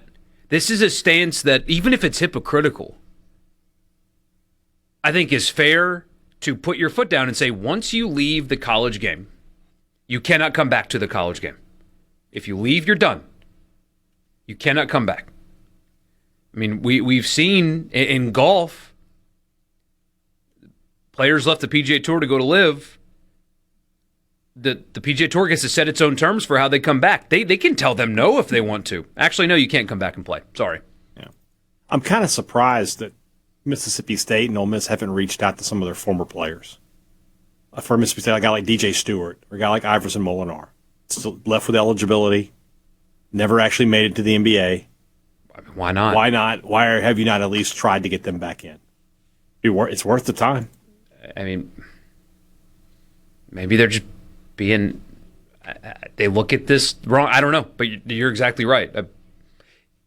Greg Sankey, though, is backed into a corner. You got to write a letter now, too. Or you show that you were biased against Alabama. That's why I talked about it the way I did at the time. Is if you're going to do this for one, you got to do it for everybody. Anonymous coaches, what they said about State and Ole Miss after the news.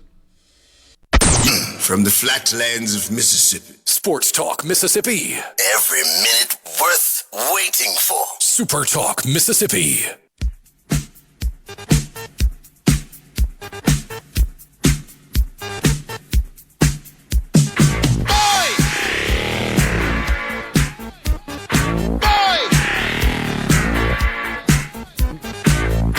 I'm excited about the number of people in the C Spire text line who got the Maine Justice reference. I appreciate it. I had no idea. What year is it from? It's recent. Sudeikis is in it, so I mean, that's not that old. It's really funny though. I mean, from SNL. Yeah, that's kind of a me problem. I mean, SNL is just not something that I really it's one of those ever things tuned into regularly. I hear about there's funny skits after the fact, and then I go watch the skit itself as opposed to watching a whole show. Yeah. Like I think the last show that I watched was the one that Chappelle hosted. I mean, how long has that been? That was 2016, right? It was right after Trump was elected for the first time, because I remember that was like the focus of the show. So, is that correct? That one? Yeah, that's right. So yeah, Dan in Hattiesburg, by the way, got to do one of, and it's not like a bucket list thing for me because it's very not up there. But something that I'm very jealous of. So if you guys listen to the show every day, you know we have the Turtle Savers Club. We will have merch eventually. Mm-hmm. Started by, there was 1 week when all three of us saved a turtle, back when Richard was on the show. Yeah, we all got a turtle. Got involved in 1 week, saving. All saved a turtle. And then it went from there. And then it turned into listeners sending us pictures of turtles they helped cross the road or whatever. I saw a turtle today on my walk, but it was in somebody's yard. He was in no distress, so I let him be. Okay. So, but see? And I thought about it. I was like, sir, I'm qualified to help. Turtles are following us around, but Dan got to experience something that I want to one day, and it's to see up close in person. What? A funny joke came to my mind. He got to move across what appears to be a dirt road, a gopher tortoise. Yeah. The elusive gopher tortoise. We have tortoises in Mississippi, and they are incredibly important, and the numbers are few, and I think dwindling. I think they're kind of a threatened species. You might have to fact check me on that. I don't know exactly what their status is, but very protected, very important because they're gopher tortoises. They dig holes, and other animals use them for various reasons. They overwinter in gopher tortoise holes, and what is it? A symbiotic relationship? Isn't that what it's called? That is what it's called. Yes. Anyway, a very elusive tortoise, and I'm very jealous that he got to see that. That's awesome. I've always wanted to see one out in the wild, and Dan, I'm jealous. I'm also ready to put this to bed so we can talk some college football.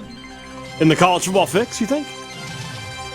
Yep. The college football fix is driven by your Mississippi Ford dealers. Built Ford Tough, the best-selling truck in America is the Ford F-150. Drive one today. You're looking for a new truck, there's only one place to go.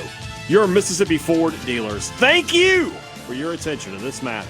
Athlon every offseason does the anonymous coaches thing. I've always wondered,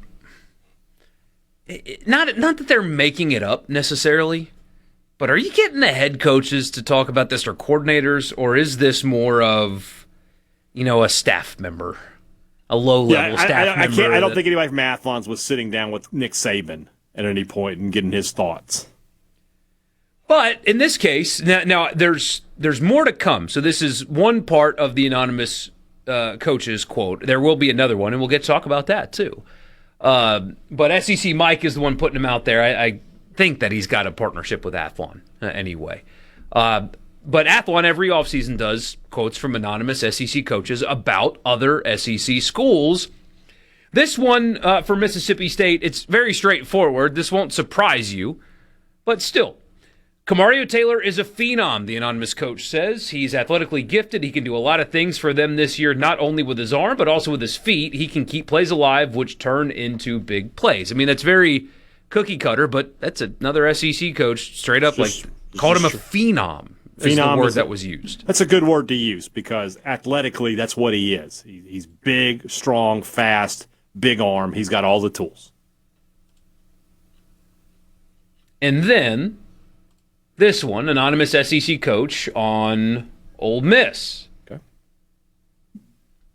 Centered around Pete Golding. Quote, in those 3 games that he coached last year, Pete Golding was Pete Golding. He was himself.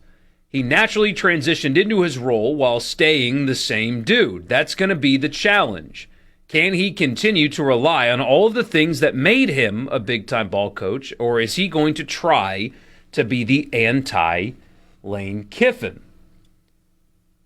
A lot of people in Oxford want him to be the anti-Lane, but he just needs to be Pete Golding, end quote. That is a very fair question. Yeah. Very fair. Because the last part of that's exactly right. There are, after watching Lane again last week do his thing, there's a lot of people that want everything opposite. What should encourage you, though, again, fair question, totally within bounds to wonder that. At least so far, what should encourage you is he's saying the right things, but also doing the right things. In one of his press conferences recently, he was asked about that, and he reiterated. He said this like 3 or 4 times. I'm not going to change what's working. The offense worked. Why would I change the offense and completely go away from that? Look at the numbers. Offense worked. I'm not going to change that. That worked. Hire John David Baker as proof of that. Guy from that tree, if you watch ECU, it's so similar. Doing the same stuff. But also doing things like getting rid of the basketball goal. He seems pretty comfortable in his skin. I mean, which press conferences don't really matter, but he's not uptight. He seems very confident in, hey, like, this is my job and I'm doing it this way. That should encourage you. Now, you still got to go prove it on the field, but he draws comparisons here locally to Zach Arnett. People think that's going to be the same thing. Arnett didn't hire an air raid guy. They didn't run the air raid offense. That's right. And he was also seemingly very uncomfortable in his new role. From day one. Yeah. Again, got to go win. Yeah. But the early returns on the, is he going to be anti-Kiffin? So far, not really. Yeah. And if you want to go down that road with Arnett, I mean, when he made the change, what they said on paper sounded good. That needed to change the way they did things and get away from that. Okay, made sense. Because for all the passing records that were set, I think we would both agree that offense wasn't exactly super dynamic with Will Rogers. It was not. It was very much a ball control kind of offense. And if you recall, during the summer, State actually went a little bit of a recruiting heater at one point and was looking like they were going to sign a really good class. And you thought, okay, well, Arnett's got this thing figured out and people are buying into him. But, first few press conferences you watched with him, you could tell he was not the same guy that he had been when we talked to him as defensive coordinator. Only a couple press conferences with Pete Golding thus far, but it's, it feels like he's very much the same kind of guy that you've been able to see in the past. Yeah. Somebody says he was anti-Lane because he kicked field goals, possibly the best kicker in college. That helped. That did help. And that's what you have to do. You have to balance, too, because you don't just want to try to be Lane either. There's a balance where you make it yours, but don't change it for the sake of change. That's a very delicate balance. But maybe I'm crazy. I feel like this is a very fair take. Mm-hmm. Lane Kiffin does not kick those field goals in the Sugar Bowl. No, 100%. And they don't win that game as a result. I 100% agree with you on that. Yeah, that Ole Miss loses that game because Kiffin goes for it on some of those long fourth downs. Mm-hmm. And, all you have to do is not get one. You needed every point you had in that game. Yep. So there is some of that. Some of that can be good. Lane wasn't perfect or anything close, but he was very, very, very good. So change what you need to make it yours without going away for the sake of going away. And so far, as we sit here in May, he has done that. Fair enough. What's it going to be like, though? Just play this scenario out. After 4 weeks, the offense isn't moving the football around. Or this season, they have just not an offensive season that they do not accept. Right. Then you go wholesale change. You got to let the man. I don't think so. I don't think so. That would be either. A bad look to, like, in year one, change everything up, shift everything around. I wouldn't do that if I were. Right, but what I'm asking is not if you do that; it's if he would. I don't think he would. I don't think so. Coaches tend to be kind of loyal to their guys. I don't think he's going to be in just year one saying, "Hey, sorry, didn't work out. You got to go." I just don't see that happening. Don't either. But you have a different coach witness firsthand, saying one thing, doing another when it comes to offense. Yeah, you're right. That did happen, as we heard from somebody close to the situation on the text line a few times. Yeah. But, yeah, anonymous SEC coaches. Let's read some of the other ones. Do you have them? Yeah, we'll go through all of these. Why not? We'll do that when we come back. That's your college football fix, driven by Ford and your local Mississippi Ford dealer. Don't go anywhere.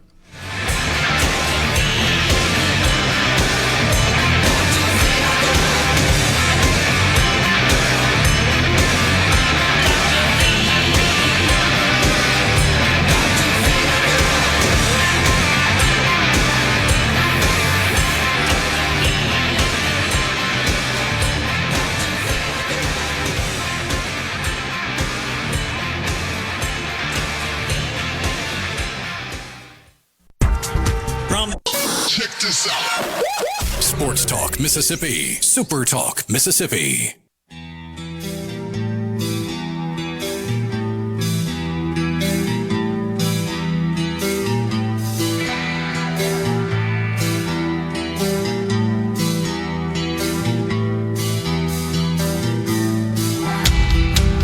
Sports Talk Mississippi back with you here on a Tuesday afternoon. Brian Hadad, Michael Borkey. What do you think the anonymous comments will be about us? Oh, I see them on message boards. They're not good. Oh, that's well. All right, then. We'll just move on with our lives. Say things about families and stuff. It's not good. It's not a fun place to be. Okay. Some of them, not all of them. But there are some people that take to message boards to say nasty things about us. It is what it is. Horrific things. Yeah. Since I'm a nerd, I wanted to verify the gopher tortoise thing. Mm-hmm. So it is a federally threatened species. You're not allowed to touch them. Dan did right. Didn't touch it. You're not allowed to touch them. You'll get in trouble if you do. Over 360 wildlife species depend on the gopher tortoise in Mississippi. That's why you've got all these groups and stuff trying to save them, because without the gopher tortoise, imagine the fallout. So really cool animal, very elusive animal. If you're walking through longleaf pine woods in the Pine Belt, who knows, you might run into one. Anyway, anonymous SEC coach on Auburn. Honestly, Galesh is a pretty good fit. You see him paired with DJ Durkin, and he's a grinder. I see how the system could be attractive. You bring your quarterback with you, and there's not a big learning curve there. I could see them having success. Okay. I could see them having success. I don't know about year one, but we'll see. Yeah, I don't know about that either. Alabama. This one's pretty spicy. I want to hear it then. With whoever was going to follow Nick Saban, there was going to be a measuring stick on the toughness of the program. The run game statistics do not vouch for toughness. They have to fix that. Losing Ty Simpson doesn't help that. Alabama's not tough anymore. Honestly, on the field, it shows. Well, I mean, go watch the Rose Bowl again. They quit. Yeah, they just let them just run right down their throat. What are they going to do? I don't know. We did our prediction on them for our first SEC preview today. I had them 10-2. That would put them in the playoff. That certainly would. If they went 10-2 and lost the first round, nobody there's going to be happy. Yeah, but that might be enough to get them going. They want success. They want to go back to winning national titles. That's where they want to be. Georgia. Do they still have the depth that they had in 2020? The answer is no to that question, Coach. You work in the industry, Coach. No. The answer is no. But anyway, I think the answer to that is no. Those backups or third-string guys are playing for Missouri or Georgia Tech. That's kind of a shot at Missouri there. Don't know that their process is the same. I don't know that their depth is the same. Are those elite programs getting better? Probably not. They have a thinner margin for error. I mean, you didn't say anything that was untrue there. It's all very true. Yeah. Way to be controversial. Yeah, thanks, Coach. Texas A&M. I always thought Marcel Reed was a great athlete. Respect him, but I always judge those guys on, do they win those big games? Are they the difference? He's got a year under his belt, but there's going to be more pressure on him facing the top half of the league and not have it just come down to the Texas game at the end. I mean, he's right. Marcel Reed is the difference for Texas A&M this year. Good or bad, it's all on his shoulders. And can he handle that? At the end of last season. So, yeah, I get it. The wind was blowing or whatever in their loss to Miami. He did end up throwing for 237 yards, but 2 interceptions in that game that cost them. And in the Texas game, threw for 180 yards, and guess what? 2 interceptions in that game. That leaves a really ugly and bad taste in people's mouths. And I mean, he lit up South Carolina in part because it was South Carolina, but a lot of pedestrian outings for Marcel Reed last season. And you can't do that again if they're going to reach their goals. Just simply can't. Agreed. Florida. John Sumrall has hired extremely well. Feels like they've really opened up the checkbook. The question marks would still be along the offensive line and quarterback. They've got the guy from Georgia Tech who knows the system, but in this league it's about making critical throws on third down and in the red zone, and that's yet to be seen. I really do think Florida has the chance to be the most improved team in the SEC this year. So many people respect John Sumrall. It's obvious. Yeah. It's really obvious. Tennessee, anonymous SEC coach on Tennessee. Without a veteran quarterback in that system, you don't feel the same energy and excitement around that program. Every time we face them or versions of them, it all runs through their quarterback and how confident he is at stretching the field and how mobile he is. How do you face versions of a team? That's a good question. I don't know the answer to it. But yeah, I mean, and also, I mean, sneaky hot seat is Josh Heupel, though. Mm-hmm. Agreed. I don't think he would get fired if he went 7-5, 8-4. But going into next year, he would be on the hot seat. Especially after Vanderbilt smoked them at the end of last. But both their end of season has really ended poorly. Each of the last 2 years getting just dominated by Ohio State. Go back to the year where they were in the playoff discussion. They got smashed by South Carolina. Now, I know Hooker got hurt in that game, but they were losing when he got hurt. So, they just haven't finished the season as strong as you would like. And after they get by just barely, Furman in week 1, they have to go to Georgia Tech in week 2. That's not nothing. That's not a nothing game. They're hosting Texas. Mm-hmm. But they have to go to Arkansas, South Carolina, A&M, and Vanderbilt. In terms of a scheduling break, they got one with those road games. Again, Arkansas, South Carolina, A&M, and Vanderbilt. Yeah, I mean, they could very easily go 3-1 on the road. They certainly could. I think they'll lose at A&M. But still play Texas, play Alabama, host Kentucky. They have LSU too, don't they? LSU on the second to last week of the season. Yeah, so it's a schedule that kind of sets up nicely there for the Vols. Texas, quote, they've made some bold moves. Obviously, there's a ton of money in that program, so you got to feel like they made moves that they felt had to make their football program better. What's that going to look like? Sorry, the font is hard to read. After a loss or two, I don't know. I thought Arch was much better as the season went on. Is he what he was unfairly hyped to be? Probably not, but I think he's a good, solid quarterback in this league. I think he's a little better than good and solid. I think he's one of the top 2 quarterbacks in this league. And they have certainly put talent around him at the wide receiver position, at the running back position. Defensively, Texas will be very, very good. That week 2 game with Ohio State will tell us what they are. You know, remember this, last year, despite Arch playing terribly, they lost by 7 on the road at Ohio State. I mean, they were in that game. They just couldn't get across the goal line. This is a much better Texas team, I think, and that game is in Austin. Yeah, the talent around him is just so good. It's hard to fail when you've got that many good players. Yeah. Oklahoma. I was impressed with how Brent Venables and Jim Nagy, the GM now at Oklahoma, structured the team, and it feels like they finally hit on what the recipe is to be successful.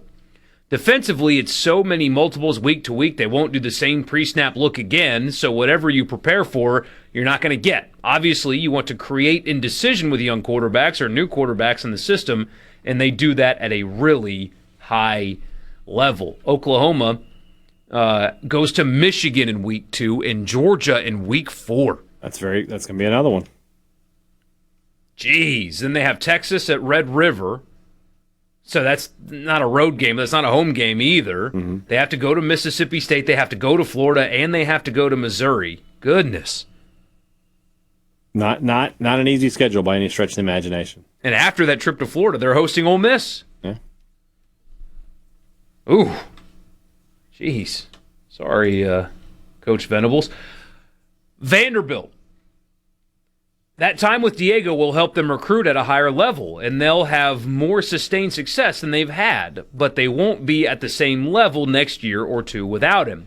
I think the injection of belief and swag that Pavia brought to the program can carry over. They fed off it, then it became more than just him. I disagree. I think that Pavia was what got them going, and I think they take a big step back. Now, granted, you guys remember last year I said that this team would take a big step back, that they would revert back to the mean or whatever you wanted to say, and they didn't. But I really am going to buy into that without Pavia this year. There's a few more we'll get to, and then some of the second round of this. Ole Miss and State, we've not gotten quote number 2 yet, but still, there's a lot of these, and hope you guys like them because they're interesting to me anyway. Sports Talk Mississippi, 601-879-4395 is the C Spire text line. You want to be a part of the show, that is how you do it. And when guests appear, they do so on the Farm Bureau guest line. Check out favorites.com and go with the home team, Mississippi Farm Bureau. We'll be right back. More anonymous coaches and what they say about other coaches and programs when we come back.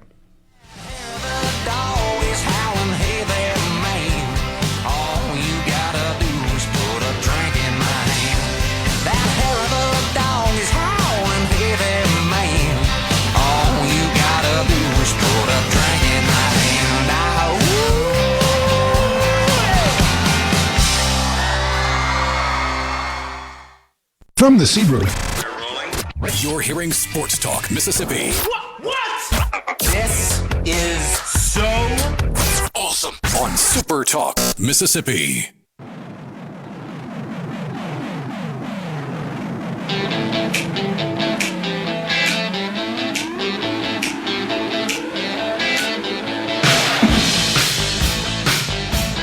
Welcome back, Sports Talk Mississippi. I've got the rest of them. I've got the full.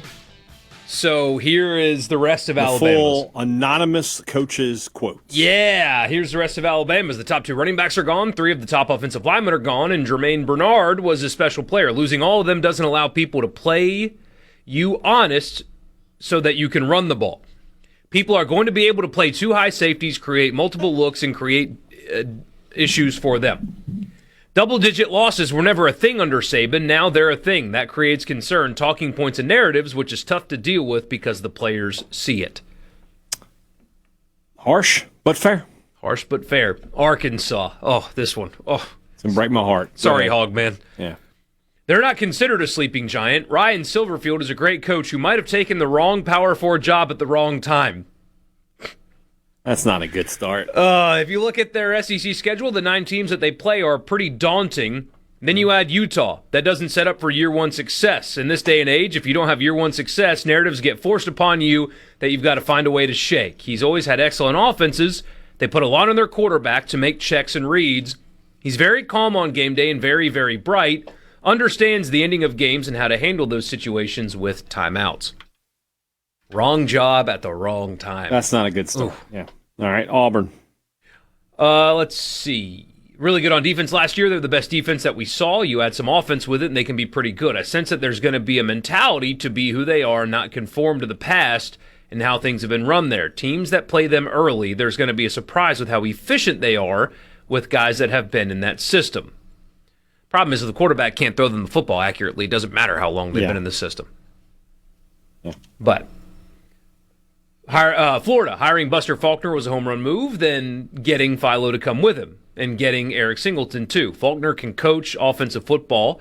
It is such a departure from what anybody in the SEC does offensively, and they're going to have a couple of games where they have an advantage because everything is so new schematically.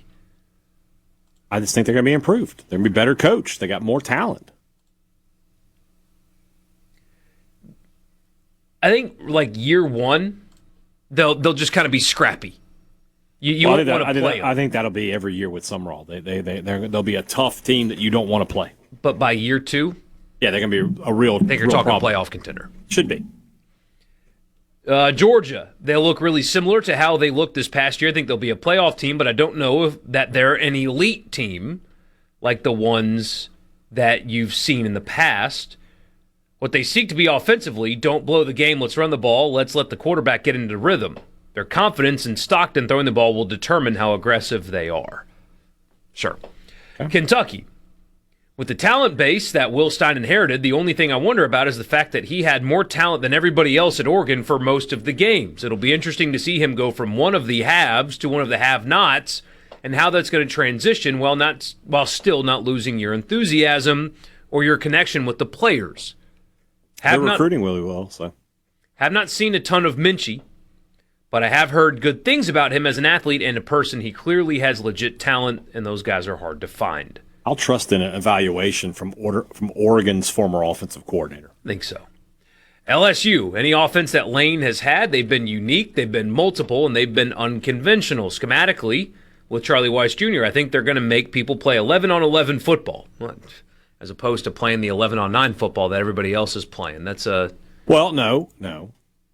there's Moorhead talked about this. I can't believe how many times I go back to Moorhead. I know. About when you have a running quarterback, you can play 11 on 11. I know. I'm just kidding. Okay. I'm just making sure we're on the same page. Like, it is a real thing. Like, it's what they did. If you have a quarterback kind of like Gunnar Stockton a little bit, that's not even good because he can run a little bit. But when you've got a statue back there, you're playing 10 on 11. Pretty much. He's handing it off.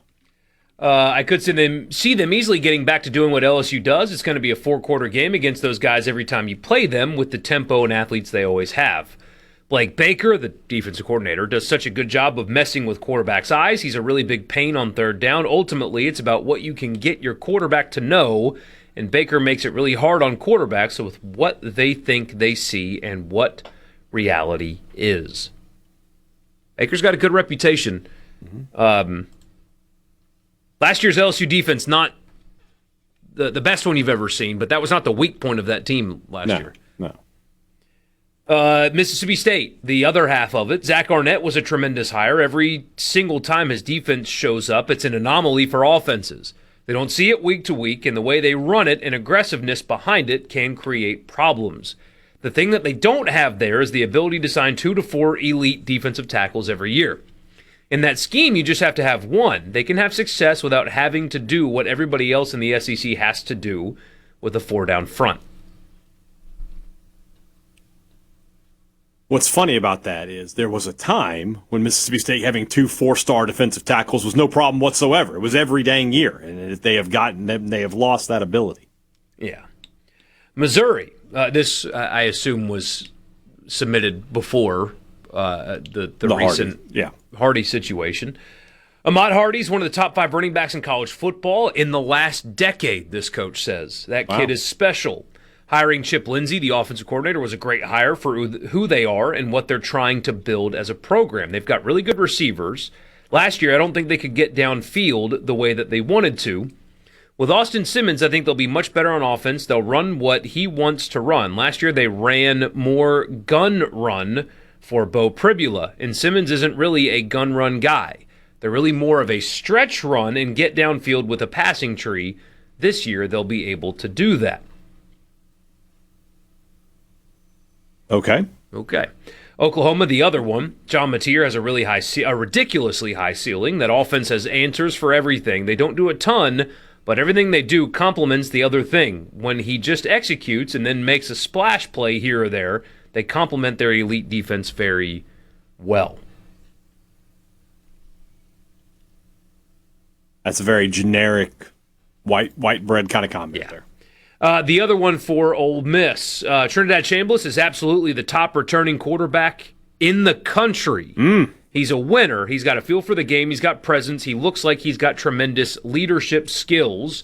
Can that defense be improved enough to let the growth happen offensively without Charlie Weiss Jr.?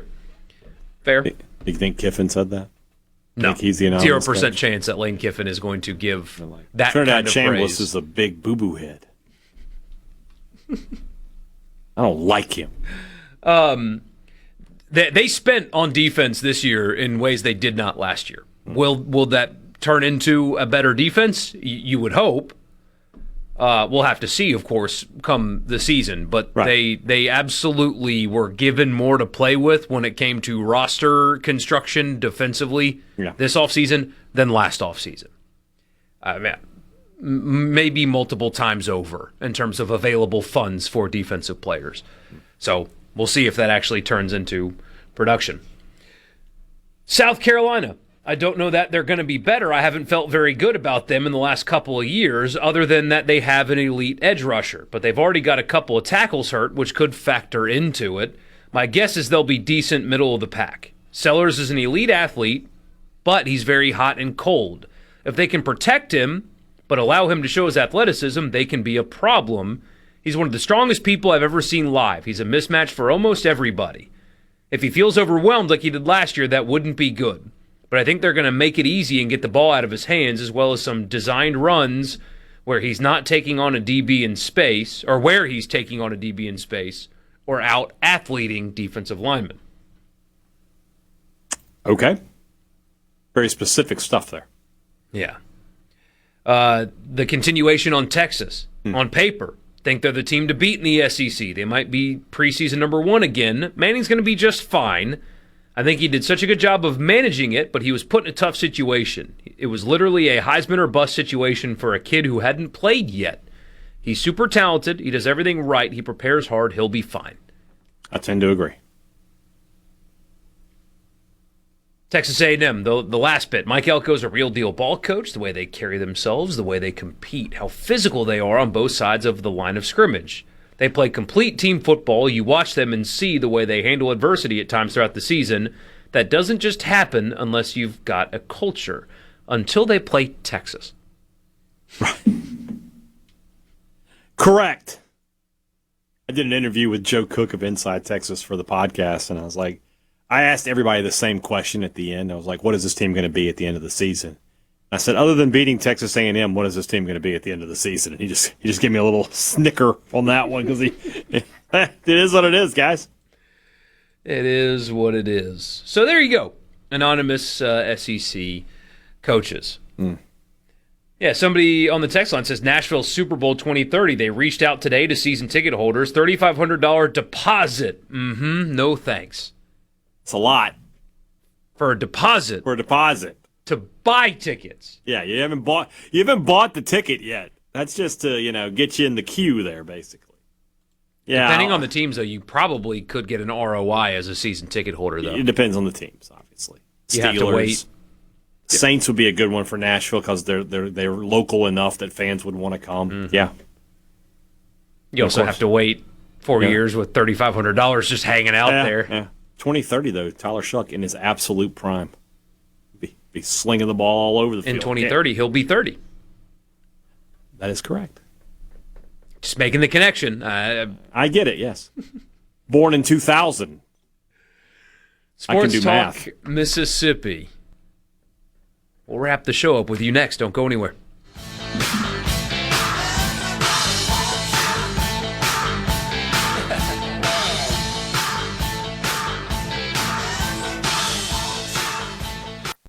In the Come on. Are we going to do this? Back to Sports Talk Mississippi. Keep rolling. 3, 2, 1. Super Talk Mississippi.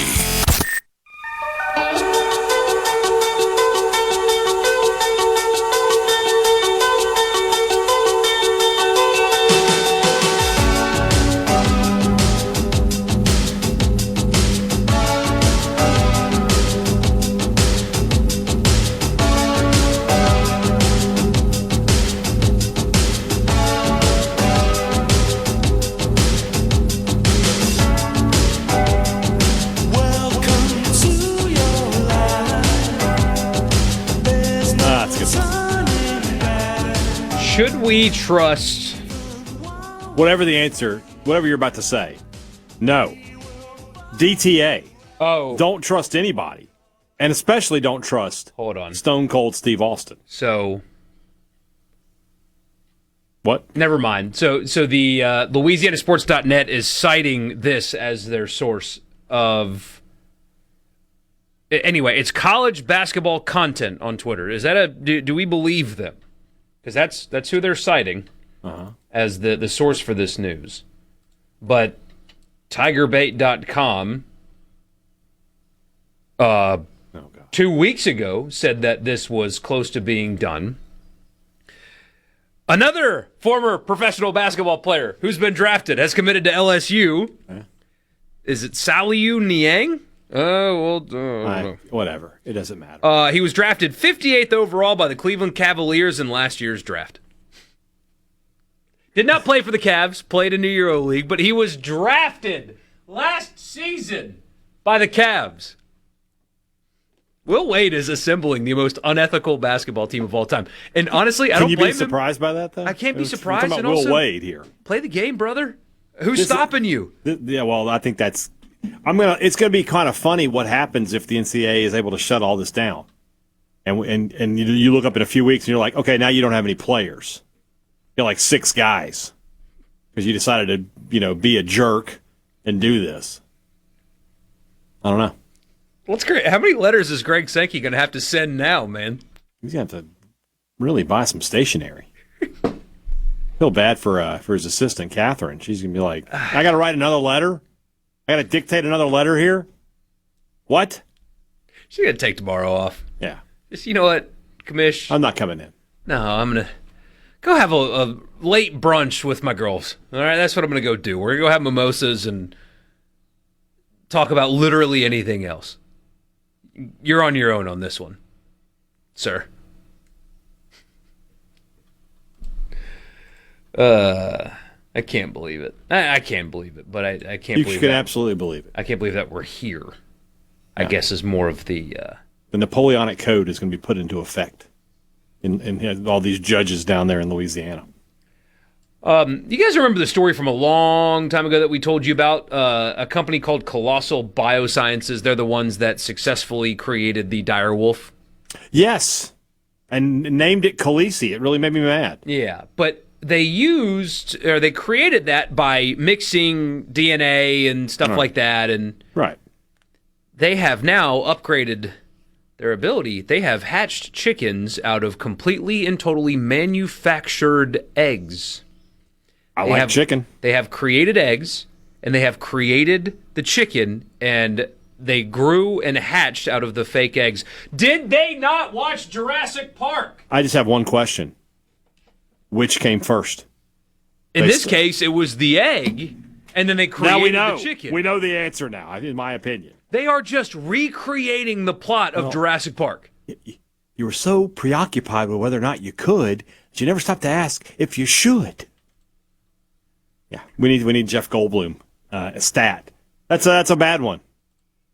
Yeah, we're not far off. We're about 10 years away, Borkey, from Terminator versus dinosaur is going to be what's happening in America, because everybody's messing with robots. And I saw a thing the other day, like some robot they tried to run away because it was being mistreated. I was like, we are not far from those things turning on us. I mean, and now we're trying to create dinosaurs. We're going to have dinosaurs versus Terminators. These people are already working on the woolly mammoth, the Tasmanian tiger. These are terrible ideas. But now they've figured out how to hatch things out of eggs. You know what else lays eggs? Dinosaurs. You know, I always thought the T-Rex. Dogs laid eggs. So I learned something today.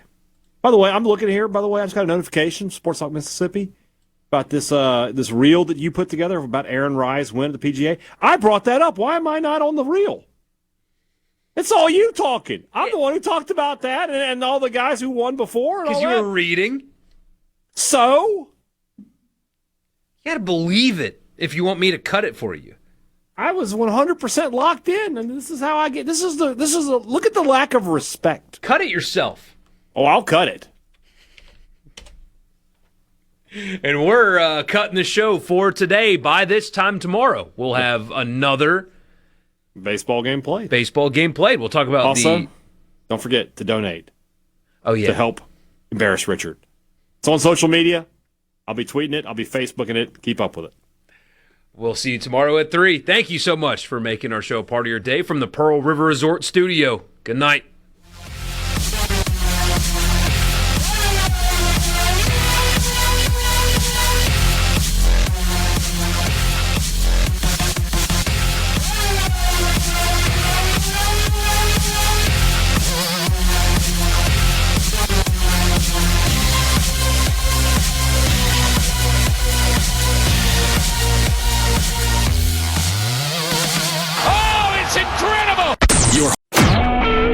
SuperTalk Mississippi Media Production.